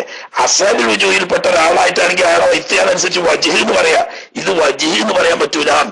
മറിച്ച് മദ്ഹബിന്റെ ഉസൂൽ അനുസരിച്ച് മുജ്തഹിദ് അല്ലാത്ത ഒരു പണ്ഡിതൻ മസ്അലയ്ക്ക് വേണ്ടി തെളിവുകൾ പരതി അതിൽ നിന്നും മഹാന്മാരുടെ കൗല്, മുൻഗാമികളായ അസ്ഹാബിന്റെയോ ഇമാമിന്റെയോ കൗല് പരിശോധിച്ച് അതിൽ നിന്നും സാമ്യത മനസ്സിലാക്കി പറയുന്ന കൗലുകൾക്കാണ് ബഹസ് എന്ന് പറയുന്നത്. ബഹസ് അസ്ഹാബുൽ വുജൂഹിന്റെ ദറജ എത്താത്ത, അഥവാ മദ്ഹബിൽ ഇജ്തിഹാദ് ചെയ്യാനുള്ള അസ്ഹാബുൽ വുജൂഹിന്റെ ദറജ എത്താത്ത ഉലമാക്കൾ മദ്ഹബിന്റെ ഉസൂലും ഖായിദയും അംഗീകരിച്ചു കൊണ്ട് നടത്തുന്ന അന്വേഷണ പ്രക്രിയയുടെ ഫലമാണ് ബഹസ്. അപ്പൊ അതെന്താ? മദ്ഹബിന്റെ ഉസൂൽ അനുസരിച്ചൊക്കെ തന്നെ നേരത്തെ പറഞ്ഞ ഇത് മുഖ്താർ എന്ന് പറയുമ്പോൾ ഉസൂലിന്റെ ഖായിദ മദ്ഹബിന്റെ പുറത്തല്ല, മദ്ഹബിന്റെ ഉസൂലിൽ നിന്നുകൊണ്ട് തന്നെയാണ്. പക്ഷെ ആൾ എവിടെ എത്തിയിട്ടില്ല? അസ്ഹാബുൽ വുജൂഹിന്റെ ഇജ്തിഹാദിന്റെ ദർജയിൽ എത്തിയിട്ടില്ല. അപ്പൊ ഇജ്തിഹാദിന്റെ ദർജയിൽ എത്താത്ത ഇൽമുള്ള ഉലമാക്കള് ബഹസായി പറയും. അത് ഇപ്പോഴുള്ള വലിയ ഉലമാവും ഫുഖഹാവും പറയാറുണ്ട് ബഹസായിട്ട്. അതായത് ഷാഫി മദ്ഹബിന്റെ ഉസൂലൊക്കെ നിലനിർത്തിക്കൊണ്ട് ആ ഉസൂലിന്റെ അടിസ്ഥാനത്തിൽ മുൻഗാമികൾ പറഞ്ഞ സമാനമായ മസ്അലയിൽ നിന്നും ഒരു പുതിയ മസ്അലയുടെ വിധി കണ്ടെത്തുന്ന സംഭവമാണ് ബഹസ്. അങ്ങനെ ബഹസായിട്ട് പറഞ്ഞിട്ടുണ്ട്. അതിനൊരു വജ്ഹിന്റെ ഹുക്കുമൊന്നും അതിനില്ല. അതുകൊണ്ട് തന്നെ ഫത്വ ചെയ്യാനോ ഷാഫി മദ്ഹബാണെന്ന് പറയാനോ അതിനും നിവൃത്തിയില്ല. വേണമെങ്കിൽ നേരത്തെ പറഞ്ഞ മുഖ്താറിനെ പിന്തുടരുന്ന ആ പറഞ്ഞ ആളെ പിന്തുടർന്നുകൊണ്ട് ചെയ്യാം എന്ന് പറഞ്ഞതുപോലെ ഇമാം അല്ലാമത്ത് സുയൂത്തി റഹ്മത്തുള്ളാഹി അലൈഹി തങ്ങളെ ഔലെടുത്തുകൊണ്ട് ഒരാൾക്ക് സ്വന്തത്തിൽ വേണമെങ്കിൽ അങ്ങനെ ചെയ്യുന്നതിന് കുഴപ്പമൊന്നുമില്ല. എന്നാൽ അതെന്തല്ല, മദ്ഹബിന്റെ വജ്ഹല്ല എന്ന്. ആദ്യത്തെ സമയം എന്തായിരുന്നു? എന്നാലും ഞാൻ നിഫാസ് കുറച്ചുള്ളതൊരു പറഞ്ഞു തീർക്കാം. റാബിയുഹ, നാലാമത്തത് നിഫാസുൻ. നിഫാസ് ഉണ്ടാകലാണ് കുളിയുടെ കാരണം. എന്നാൽ കുളിക്കലെപ്പോഴായി എങ്കിത്താഴുഹു, നിഫാസ് മുറിയലാണ്. നിഫാസ് മുറിയൽ കുളിയുടെ കാരണമല്ല, കുളിയുടെ വക്കത്ത് കിടക്കാനുള്ള സബബാ. മനസ്സിലായില്ല? അത് നോക്കണ്ട. ശരിയാ. ചിലപ്പോ അങ്ങനെ ആരൂരിൽ ചിലപ്പം ഈ ഇതുണ്ട്, പാരസി ഭാഷ വരും. അത് ചിലപ്പോ പഠിക്കണതാണ്. മനസ്സിലായില്ലേ? മുമ്പര് ചിലപ്പോ മലയാളം പറയും, ചിലപ്പോ അറബി പറയും, ചിലപ്പോ പാരിസിയും പറയും. ആ പാരിസിയാണ് ഇപ്പൊ ആ കാണുന്നത്. ടീച്ചിരിക്കുന്ന ബേജാറാണ്. എന്ത് ഭാഷയെ പഠിച്ചോനെ ഇത്? ആ ഒരു ചോദ്യചിഹ്നിട്ട് ശരി ആക്കും എനിക്കറിയാം. അത് മൂപ്പർക്ക് ചിലപ്പം വരുന്ന ഈ പാരിസിയ തന്നെ. അത് സാരില്ല. നിഫാസ് എന്ന് പറഞ്ഞാൽ എന്താ? അവരി അടക്കണ്ട. നിഫാസ് എന്ന് പറഞ്ഞാൽ ദമു ഹൈലിൻ, ഹൈദ് രക്തം തന്നെയാണ്. പക്ഷേ എങ്ങനത്തെ ഹൈദ് രക്തം? മുജ്തമിഅൻ, ഒരുമിച്ച് കൂടി നിൽക്കുന്നത് എന്ന് പറഞ്ഞാൽ പുറത്തേക്ക് പോലെ ഗർഭധാരണം നടക്കലോട് കൂടി എന്ത് വരും? ഗർഭാശയ മുഖം അടയും. നമ്മൾ പറഞ്ഞല്ലോ ഹൈദ് ഉണ്ടാകുന്നത് ഗർഭാശയത്തിന്റെ അങ്ങേയറ്റത്തുനിന്നാണ്. ഗർഭാശയ മുഖം ഇങ്ങേയറ്റ. അപ്പൊ പുറത്തു പോകാനും അകത്ത് കിടക്കാനുള്ള വാതിലടയും ഗർഭധാരണം നടക്കലോട് കൂടി. വാതിലടഞ്ഞു കഴിഞ്ഞാൽ പിന്നെ ഈ രക്തം അവിടെ കെട്ടിക്കിടക്കാണ്. മാസത്തിൽ സാധാരണഗതിയിൽ അത് പുറപ്പെട്ടുകൊണ്ടിരിക്കുക തന്നെ ചെയ്യും. പക്ഷെ പുറത്തേക്ക് പോരാൻ ഡോറ് അടക്കപ്പെട്ടത് കൊണ്ട് അതിൻ്റെ ഉള്ളിൽ കെട്ടിക്കിടക്കുകയാണ്. യഖ്റുജു, അത് പുറപ്പെടുക ബഅദ ഫറാഗി ജമീഅ റഹ്മി, ഗർഭാശയം പൂർണ്ണമായി ഒഴിവായതിനു ശേഷമാണ്. ഇതാ പൂർണ്ണം എന്ന് പറഞ്ഞാൽ കുട്ടി പുറപ്പെടാൻ തുടങ്ങുന്ന സമയത്ത് ചിലപ്പോൾ രക്തം ഉണ്ടാവും. ആ രക്തം നിഫാസ് അല്ല. ഇനി ഒരു കുട്ടി ജനിച്ചു, അപ്പൊ നോക്കുമ്പോ കുട്ടികളെ ഇരട്ടയാണ്. അത് കഴിഞ്ഞിട്ട് ഒരു 5-6 മണിക്കൂർ കഴിഞ്ഞതിന് ശേഷം പിന്നെയാണ് അടുത്ത കുട്ടി ജനിച്ചത്. ആ ജനിച്ച കുട്ടി ജനിച്ചപ്പോഴാണ് ഗർഭാശയം പൂർണ്ണമായിരുന്നത്. അവിടെ നിന്ന് ഇങ്ങോട്ട് ഉണ്ടാകുന്നത് നിഫാസ് ഉള്ളൂ. ഒന്നാമത്തെ കുട്ടിയെ പ്രസവിച്ചതിന് ശേഷം രണ്ടാമത്തെ കുട്ടിയെ പ്രസവിക്കുന്നതിന്റെ ഇടക്കുണ്ടായ 5-8 മണിക്കൂർ അല്ലെങ്കിൽ 5-6 മണിക്കൂർ അല്ലെങ്കിൽ 10-12 മണിക്കൂർ ഉണ്ടെങ്കിൽ ആ രക്തം നിഫാസ് അല്ല. അതാണ് മുഴുവൻ പറഞ്ഞത്. ഒന്നിൽ കൂടുതലുണ്ടെങ്കിൽ അത് മുഴുവനായും പുറപ്പെട്ടു വന്നതിന് ശേഷം പിന്നീട് പുറപ്പെടുന്നത് എന്ത് കൂട്ടുള്ളൂ? നിഫാസായി കൂട്ടുള്ളൂ. മറ്റേതിനെ തൊൽക്ക് എന്നാ പറയാം. പ്രസവ വേദന നല്ലോണം ശക്തിപ്പെടുന്ന സമയത്ത് തന്നെ രക്തം പുറപ്പെടാൻ തുടങ്ങും. കുട്ടി പുറപ്പെട്ടുകൊണ്ടിരിക്കുന്ന സമയത്തും തുടങ്ങും. ഒരു കുട്ടി പ്രസവിച്ച് അടുത്ത കുട്ടിയെ പ്രസവിക്കുന്നതിന്റെ ഇടക്കുണ്ടാവും. ഇതിനൊക്കെ തൊൽക്ക് എന്നാ പറയാം. അത് ഇസ്തിയാബത്തിന്റെ കൂട്ടത്തിലാണ്. ഏതിലല്ല? ഹൈദിലും അല്ല, നിഫാസിലും അല്ല. മനസ്സിലാക്കേണ്ടത്. തൊൽക്ക് ഇസ്തിയാബത്തിന്റെ കൂട്ടത്തിലാണ് എണ്ണേണ്ടത്. ആട്ടെ. അപ്പൊ പിന്നെ ഈ രക്തം അവിടെ ഇങ്ങനെ കെട്ടിക്കിടക്കാനുണ്ടാവോ? 4 മാസം വരെ കുട്ടി ഔദ്യോഗിക ജീവൻ ലഭിക്കാതെ ഉണ്ട്. ഔദ്യോഗിക ജീവൻ ഞാൻ ബോധപൂർവം പറഞ്ഞു തന്നെ. ബീജത്തിന് വരെ ഒരു തരത്തിലുള്ള ജീവനുണ്ട്. അതിങ്ങനെ ബീജവും അണ്ടവും കൂടി സങ്കലിച്ച് ഭ്രൂണമാകുമ്പോൾ അതിനൊരു പ്രത്യേക തരം ജീവനുണ്ട്. എങ്കിൽ പോലും ഔദ്യോഗിക ജീവനല്ല. ഔദ്യോഗിക ജീവൻ 4 മാസം പൂർത്തിയാകുമ്പോഴാണ് പ്രവേശിപ്പിക്കുന്നത്, റൂഹുദ് എന്ന് പറയുന്നത്. അവിടെ മുതൽ കുട്ടിക്ക് ഭക്ഷണം വേണം. പക്ഷേ ആ കുഞ്ഞിന്റെ വായ് തുറക്കപ്പെട്ടിട്ടുണ്ടാവില്ല. അത് പ്രസവിക്കലോടുകൂടിയേ കുഞ്ഞിന്റെ വായ് തുറക്കൂ. അതുവരെ വായ് തുറന്നിട്ടുണ്ടാവില്ല. വായ് തുറക്കാത്ത കുഞ്ഞിന് ഭക്ഷണം വേണമല്ലോ. ആ ഭക്ഷണത്തിന് വേണ്ടിയിട്ടാണ് അല്ലാഹു സുബ്ഹാനഹു വ തആല പൊക്കിളിലൂടെ ഒരു കുഴലിട്ട് കൊടുക്കുന്നത്. ഈ കുഴലിലൂടെ പിന്നീട് അങ്ങോട്ടുണ്ടാകുന്ന ഹൈദ് രക്തങ്ങളൊക്കെ കുഞ്ഞിന് ഭക്ഷണമായിട്ട് ഉപയോഗിക്കുന്നു. നേരത്തെ അവിടെ കെട്ടിക്കിടന്ന രക്തം കുഞ്ഞിന്റെ വയറ്റിലേക്ക് കയറുന്നില്ല. മനസ്സിലാക്കണം. 4 മാസം വരെ ഉണ്ടായ ഹൈദ് രക്തം കുഞ്ഞിന്റെ വയറ്റിലേക്ക് എത്തുന്നില്ല. കാരണം അത് ദുഷിച്ചു പോയി. അത് ഞാൻ കുഞ്ഞിന് കൊടുത്തൂടാ. ഇനി ഹൈലായി പുറത്തു പോരാനില്ല. 4 മാസം മുതൽ കുഞ്ഞ് പ്രസവിക്കുന്നത് വരെ ഹൈലായി വരേണ്ട രക്തം പുറത്തേക്ക് വിടാതെ ഈ പൈപ്പ് മുഖേന അല്ലാഹു തആല കുഞ്ഞിന്റെ വയറ്റത്തെത്തിക്കുന്നു. എന്നാലും അല്ലാഹു തആല ചെയ്തെന്ന ബഹുമാനം നോക്കി നിങ്ങള്. ആ വയറ്റിന് ഈ പൊക്കിള് കൂടെ പൈപ്പിട്ട് കൊടുക്കല്ലാതെ വായിലൂടെ കൊടുത്തേക്കാണെങ്കിൽ എന്തിന് നന്ന്. ആയി മനുഷ്യൻ 4 മാസം ഈ തൊള്ളേ കൂടെ പള്ളേക്ക് ആ ദുഷിച്ച ചോര കുടിച്ച് വന്ന അമുക്ക് എന്നാരെങ്കിലും പറഞ്ഞാൽ എന്താ നമ്മൾ കാട്ടുക? അതങ്ങനെ വേണ്ട. വിലക്കത് കറല്ല ബനിയാദെന്ന് മനുഷ്യനെ നമ്മൾ ആദരിച്ചിരിക്കുന്നു എന്ന് പറഞ്ഞ ആദരവിന്റെ ഭാഗമാണ്. കുഞ്ഞിനവിടെ ഭക്ഷണം വേണം. അവിടെ വേറെ ഭക്ഷണമില്ല. ഒരു കഫ്തീരിയം കൂടി അതിന്റെ ഉള്ളിലില്ല. അങ്ങനെ വരുമ്പോ കുട്ടി പട്ടിണി കിടക്കും. കുട്ടി പട്ടിണി കിടക്കുമ്പോൾ നേരത്തെ അവിടെ വന്ന് കിടക്കുന്ന ചോര ഉണ്ടാവും. കുട്ടി സ്വാഭാവികമായിട്ടും അത് കുടിക്കും. അപ്പൊ അതിന് തൊള്ള തുറന്നു കൊടുക്കൂല. അപ്പം തൊള്ള അവിടെ അടച്ചിടും. എന്നാ പിന്നെ ഇവിടുന്ന് അങ്ങോട്ടുള്ള കുട്ടിക്ക് ജീവിക്കണമല്ലോ. അതിനു വേണ്ടിയിട്ട് ഇനി ഹൈലായി പുറത്തു വിടാതെ കുട്ടിയുടെ പൊക്കിൽ കൊടിയിലൂടെ അകത്തേക്ക് അല്ലാഹു തആല കൊടുത്തുകൊണ്ടിരിക്കുന്നു. ഇപ്പൊ നേരത്തെ ഇതിൽ നിറഞ്ഞ ഈ രക്തോ കുട്ടിക്ക് നല്ല നീന്തി തുടിക്കാനുള്ള നല്ല സുഖമുള്ള ഒരു കുളമായി അതിലിങ്ങനെ കെട്ടിക്കിടക്കുക. അത് പൂർണ്ണമായി ഗർഭാശയത്തിൽ നിന്ന് കുട്ടി പുറത്തു പോന്നാൽ കുറേശ്ശായിട്ട് അതിങ്ങനെ പുറത്തു വരും. അപ്പൊ നേരത്തെ 4 മാസത്തിൽ പുറത്തു വരേണ്ട ഹൈദ് രക്തം കെട്ടിക്കിടന്നത് പുറത്തു വരലാണ് യഥാർത്ഥത്തിൽ നിഫാസ്. പിന്നെ വാക്കല്ലുഹു അതിന് ചുരുങ്ങിയത് ലഹ്വ സെക്കൻഡ് സമയമാവാം. അത്രേ ഉള്ളൂ. ഒറ്റതില് ആണ് പോകുന്നു. കഴിഞ്ഞു. ഹലാസ് പിന്നില്ല. അങ്ങനെയും ആവാം. തീരെ ഇല്ലാതെയും അപൂർവം ഉണ്ടാവാം. വാരിബു എന്നാൽ സാധാരണഗതിയിൽ 40 യൗമൻ 40 ദിവസമാകാം. ഹൈദ് 6-7 ദിവസം ഉണ്ടാകുന്നത് പോലെ സാധാരണഗതിയിൽ 40 ദിവസമാവാം. എല്ലാവർക്കും ഒന്നും 40 ദിവസം ആവൂല. നമ്മളെ നാട്ടിലെ ചില പെണ്ണുകൾ 28 40 ഒഴിക്കലില്ലേ? ഇപ്പൊ ചില ആൾക്കാര് 24 60 ഉച്ചയ്ക്ക്, അങ്ങനെ 28 ചിലപ്പോ 40 ഒഴിച്ചു. ശുദ്ധിയായില്ലെങ്കിൽ മതി 28 വേണ്ട. ഒരു പെണ്ണ് 15 ദിവസം കഴിഞ്ഞപ്പോ ശുദ്ധിയായിരുന്ന അന്ന് ഒളിച്ചോളം ആയിപ്പെട്ടത് ഈ കാര്യങ്ങൾ നച്ചത്തോണ്ട്. ഏത് 15ന്റെ അന്ന് ശുദ്ധിയാകാന്ന് പറഞ്ഞല്ലപ്പോ. 15ന്റെ അന്ന് ശുദ്ധിയാ. 15ന് ശുദ്ധിയായ അന്ന് 40 ഒഴിക്കണില്ലേ? 40 അല്ല, അക്സറന്നെ ആയിക്കോട്ടെ. 60 ഒഴിച്ചു എന്ന് പറഞ്ഞാല് എങ്ങനെ പറഞ്ഞതാ? 24ന്റെ അന്ന് 60 ഒഴിച്ച് അത് പോട്ടെ. നമുക്ക് ഇപ്പൊ ഇനി പറയണം. പിന്നെ അതിനിപ്പോ ഓര് ആരെങ്കിലും കേൾക്കണോ ഉണ്ടെങ്കിൽ ഓർക്ക് ഇനിയിപ്പോ ഒരു പുറത്തേര് വേണ്ട അല്ലെ? അതിനൊരു അതൊക്കെ പറയുമ്പോ ഓർക്കൊരു പുറത്തേരി മൂല്യാരെന്താ? അപ്പൊ ഇതിന്റെ ഇടയിൽ അതൊക്കെ പറയുന്നുള്ളൊരു പുറത്തേട് ഉണ്ടാവും. വേണ്ട.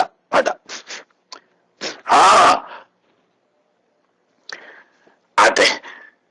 അക്സർഹൂസിത്തുരയോമാ അധികം പോയാ 60 വരെ പോകാം എന്നാണ് അതിന്റെ യുക്തി. ഹിക്മത്ത് ചിലവര് പറയുന്നുണ്ട്. പക്ഷെ അതൊക്കെ കൃത്യമായിക്കൊള്ളുന്നില്ല. ഹിക്മത്ത് പറയുന്നത് സംഗതിയിൽ ഒത്തു എന്നോളുന്നില്ല. 60 ദിവസം എന്ന് പറയുന്നതിന്റെ യുക്തി, ഒരു പെണ്ണിന് ഏറ്റവും കൂടുതൽ ഹൈദ് ഉണ്ടായാൽ എത്ര ഉണ്ടാവാം? 15 ദിവസം വരെ ഉണ്ടാകാം. അപ്പൊ 4 ദിവസത്തെ 15 എത്ര ഉണ്ടാവാം? 60. 2 15 30, 4 15 60 ആയില്ലേ?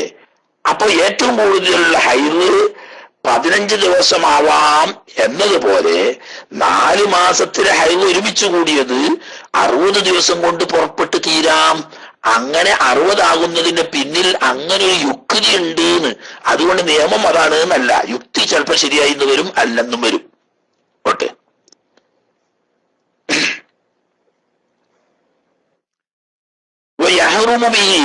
ഞാതോട്ടെ നിഫാസ് കൊണ്ട് ഹറാമാകും, ഹൈദ് കൊണ്ട് ഹറാമാവുന്ന കാര്യങ്ങളൊക്കെ. അപ്പൊ ഹൈദു നിഫാസ് കൊണ്ട് ഹറാമാകൽ ഒന്നെ. ജനാബത്ത് കൊണ്ട് ഹറാമാകാത്ത നോമ്പ് നോൽക്കൽ, ഭർത്താവുമായി ശാരീരിക ബന്ധത്തിൽ ഏർപ്പെടൽ എന്നിവ ഹൈദ് കൊണ്ടും ഹറാമാകും, നിഫാസ് കൊണ്ടും ഹറാമാകും. ഇനി വയജിബുൽ ഗുസ്ലു, ഹൈദൻ കുളി വിജൂബാവും. ഇതിന്റെ പുറമെ ജനാബത്തുണ്ടായ കുളി വിജൂബാവും, ഹൈദ് ഉണ്ടായാൽ വിജൂബാവും, നിഫാസ് ഉണ്ടായാൽ കുളി വിജൂബാവും. ഇനി അതിന്റെ പുറമെ വിരാദത്തിൻ, പ്രസവം കൊണ്ടും എന്താവും, കുളി വിജൂബാവും. അത് നല്ലോ പഠിച്ച ചോളി വേണ്ടത്. പെറ്റേന് കുളിക്കുക എന്നല്ല, പെറ്റേനുള്ള കുളിയും നിഫാസിന്റെ കുളിയും കൂടി ഒന്നിച്ച് കുളിച്ചാൽ മതി. ഒരു പെണ്ണിന് നിഫാസ് ഇല്ലാട്ടിക്കോളി, അതാ പറഞ്ഞ പോലെ ബലലിൻ, ഒരു നരവും പശർമയില്ല, അങ്ങനെ ഒരു കുട്ടീനോട് പ്രസവിച്ചു, എന്നാലും കുളി നിർബന്ധമാണ്. അപ്പോ പെറ്റുടനെ തന്നെ നിഫാസും ഉണ്ട്. എന്നാ പിന്നെ ഇപ്പൊ പെറ്റേന് വേണ്ടിയിട്ട് ഒരു കുളി വേറെയും നിഫാസിന് വേണ്ടിയിട്ട് ഒരു കുളി വേറെയും ആണോ? വേണ്ട. നിഫാസ് നിന്ന് ശുദ്ധിയായതിനു ശേഷം ഒറ്റ കുളി കുളിച്ചാൽ മതി. ഒരു പെണ്ണിന് നിഫാസ് ഉണ്ടായില്ല, എന്നാലും ഓള് കുളിക്കണം. അപ്പൊ ഓള് എന്തിനാ കുളിക്കുന്നത്? ഓള് കുളിച്ച പ്രസവിച്ചതിന്. അപ്പൊ നിഫാസ് ഉണ്ട്, എന്നാ അതിന് കുളിച്ചാൽ തന്നെ പ്രസവത്തിന്റെ കുളിയിൽ പെട്ടു. നിഫാസ് ഇല്ലാതെ ഒരു പെണ്ണ് പ്രസവിച്ചു, എന്നാൽ ആ പെണ്ണ് പ്രസവിച്ചതിന് കുളിക്കണം എന്നർത്ഥം. പിന്നെ അലക്കത്തിൻ കണ്ടോ, അത് പലവും പഠിക്കേണ്ടതാ. ഇടക്ക് പറഞ്ഞ പലപ്പോഴും സംശയം വരുന്നൊരു മസലയാണത്.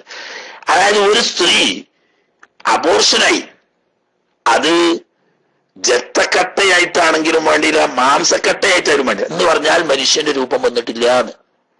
അവയവങ്ങളൊന്നും സൃഷ്ടിക്കപ്പെട്ടിട്ടില്ല, മനുഷ്യരൂപം വന്നിട്ടില്ല, കേവലം ചോരക്കട്ടയാണ്. അതല്ലെങ്കിൽ കേവലം രക്തക്കട്ടയായിട്ടുള്ളൂ. അങ്ങനെ അബോർഷനായി, അല്ലെങ്കിൽ ആക്കാൻ പാടില്ല, പക്ഷേ ആക്കി. എങ്ങനെ? ഒരു പെണ്ണ് ആർത്തവം വെച്ചു, ഗർഭലക്ഷണം കണ്ടു. അപ്പൊ ഇവരെ സംബന്ധിച്ച് ഇപ്പോൾ ഗുരുതരമായ ആരോഗ്യ പ്രശ്നമുണ്ട്. ഈ സമയത്ത് ഗർഭധാരണം കൊണ്ട് അവരെ ജീവന് പോലും അപകടം വരാൻ സാധ്യത ഉണ്ട് എന്ന് കണ്ടു. അങ്ങനെ ഡോക്ടറെ സമീപിച്ചവൻ പറഞ്ഞു അത് ഒഴിവാക്കണം എന്നാണ്. അങ്ങനെ ഒഴിവാക്കി. അപ്പൊ മനുഷ്യന്റെ രൂപമൊന്നും ആയിട്ടില്ല, എന്നാലും കുളിക്കണം എന്ന്. അന്നെ മനസ്സിലായോ? അപ്പൊ കഴിഞ്ഞു പറ്റാലും കുളിക്കണം. ഗർഭലക്ഷണം കണ്ട് ഗർഭമാണ് എന്ന് ഒരു ഗൈനക്കോളജിസ്റ്റ്, ഒരു വിദഗ്ധനായ ഒരു ഡോക്ടർ, ഇത് ഗർഭത്തിന്റെ തുടക്കമാണ്, ഗർഭത്തിന്റെ ആദ്യ ദിശയാണ് എന്ന് സർട്ടിഫൈ ചെയ്യുന്നുണ്ടെങ്കിൽ അതിലൊക്കെ അത് പുറപ്പെട്ടാ കുളിക്കണം. അല്ലാതെ മനുഷ്യരൂപത്തിൽ പ്രസവിച്ചാല് അല്ലെങ്കിൽ ജീവനോട് കൂടെ പ്രസവിച്ചാല് എന്നൊന്നുമല്ല. മനുഷ്യരൂപം ഉണ്ടെങ്കിലും ഇല്ലെങ്കിലും, ജീവനുണ്ടെങ്കിലും ഇല്ലെങ്കിലും, ഗർഭത്തിന്റെ ആദ്യ ദശയാവുന്ന രക്തക്കട്ടയാണ് പുറത്തു പോകുന്നതെങ്കിലും കുളിക്കൽ വുജൂബാണ്. ഉണ്ടോ?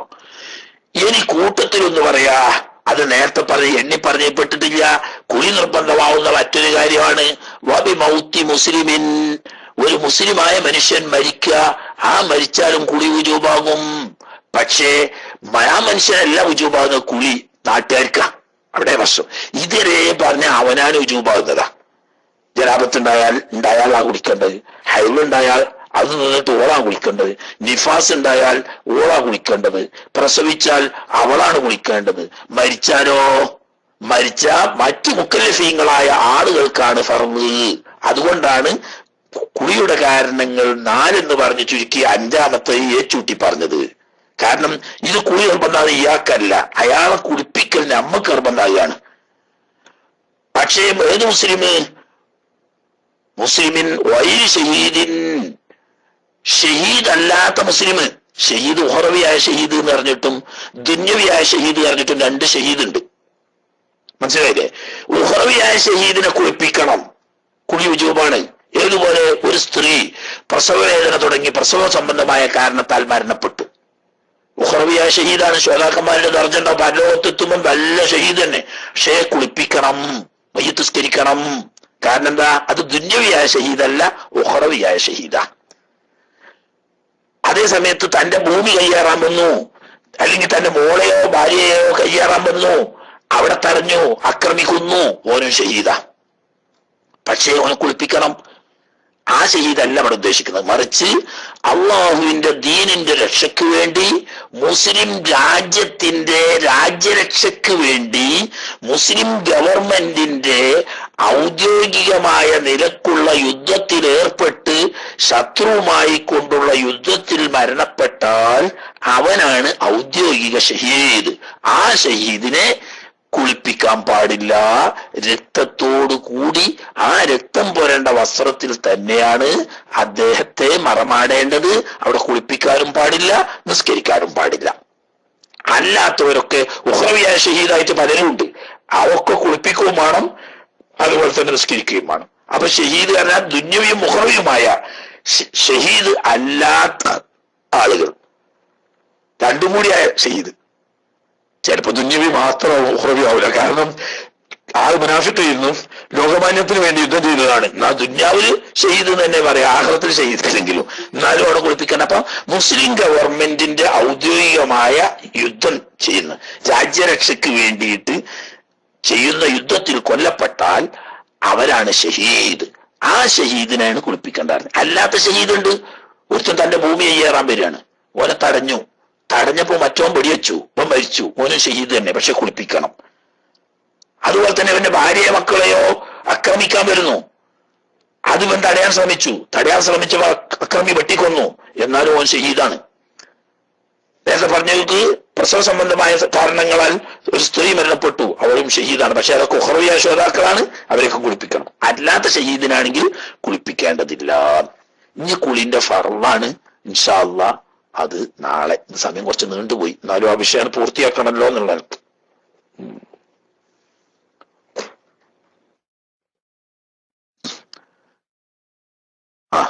ഇനി കുറച്ചു നേരം ചോദ്യമൊക്കെ ആയിട്ട് പോവാം. ഈ ചോദ്യകർത്താക്കൾക്ക് വേണ്ടി മൈക്ക് കൈമാറുന്നു. അസ്സലാമു അലൈക്കും.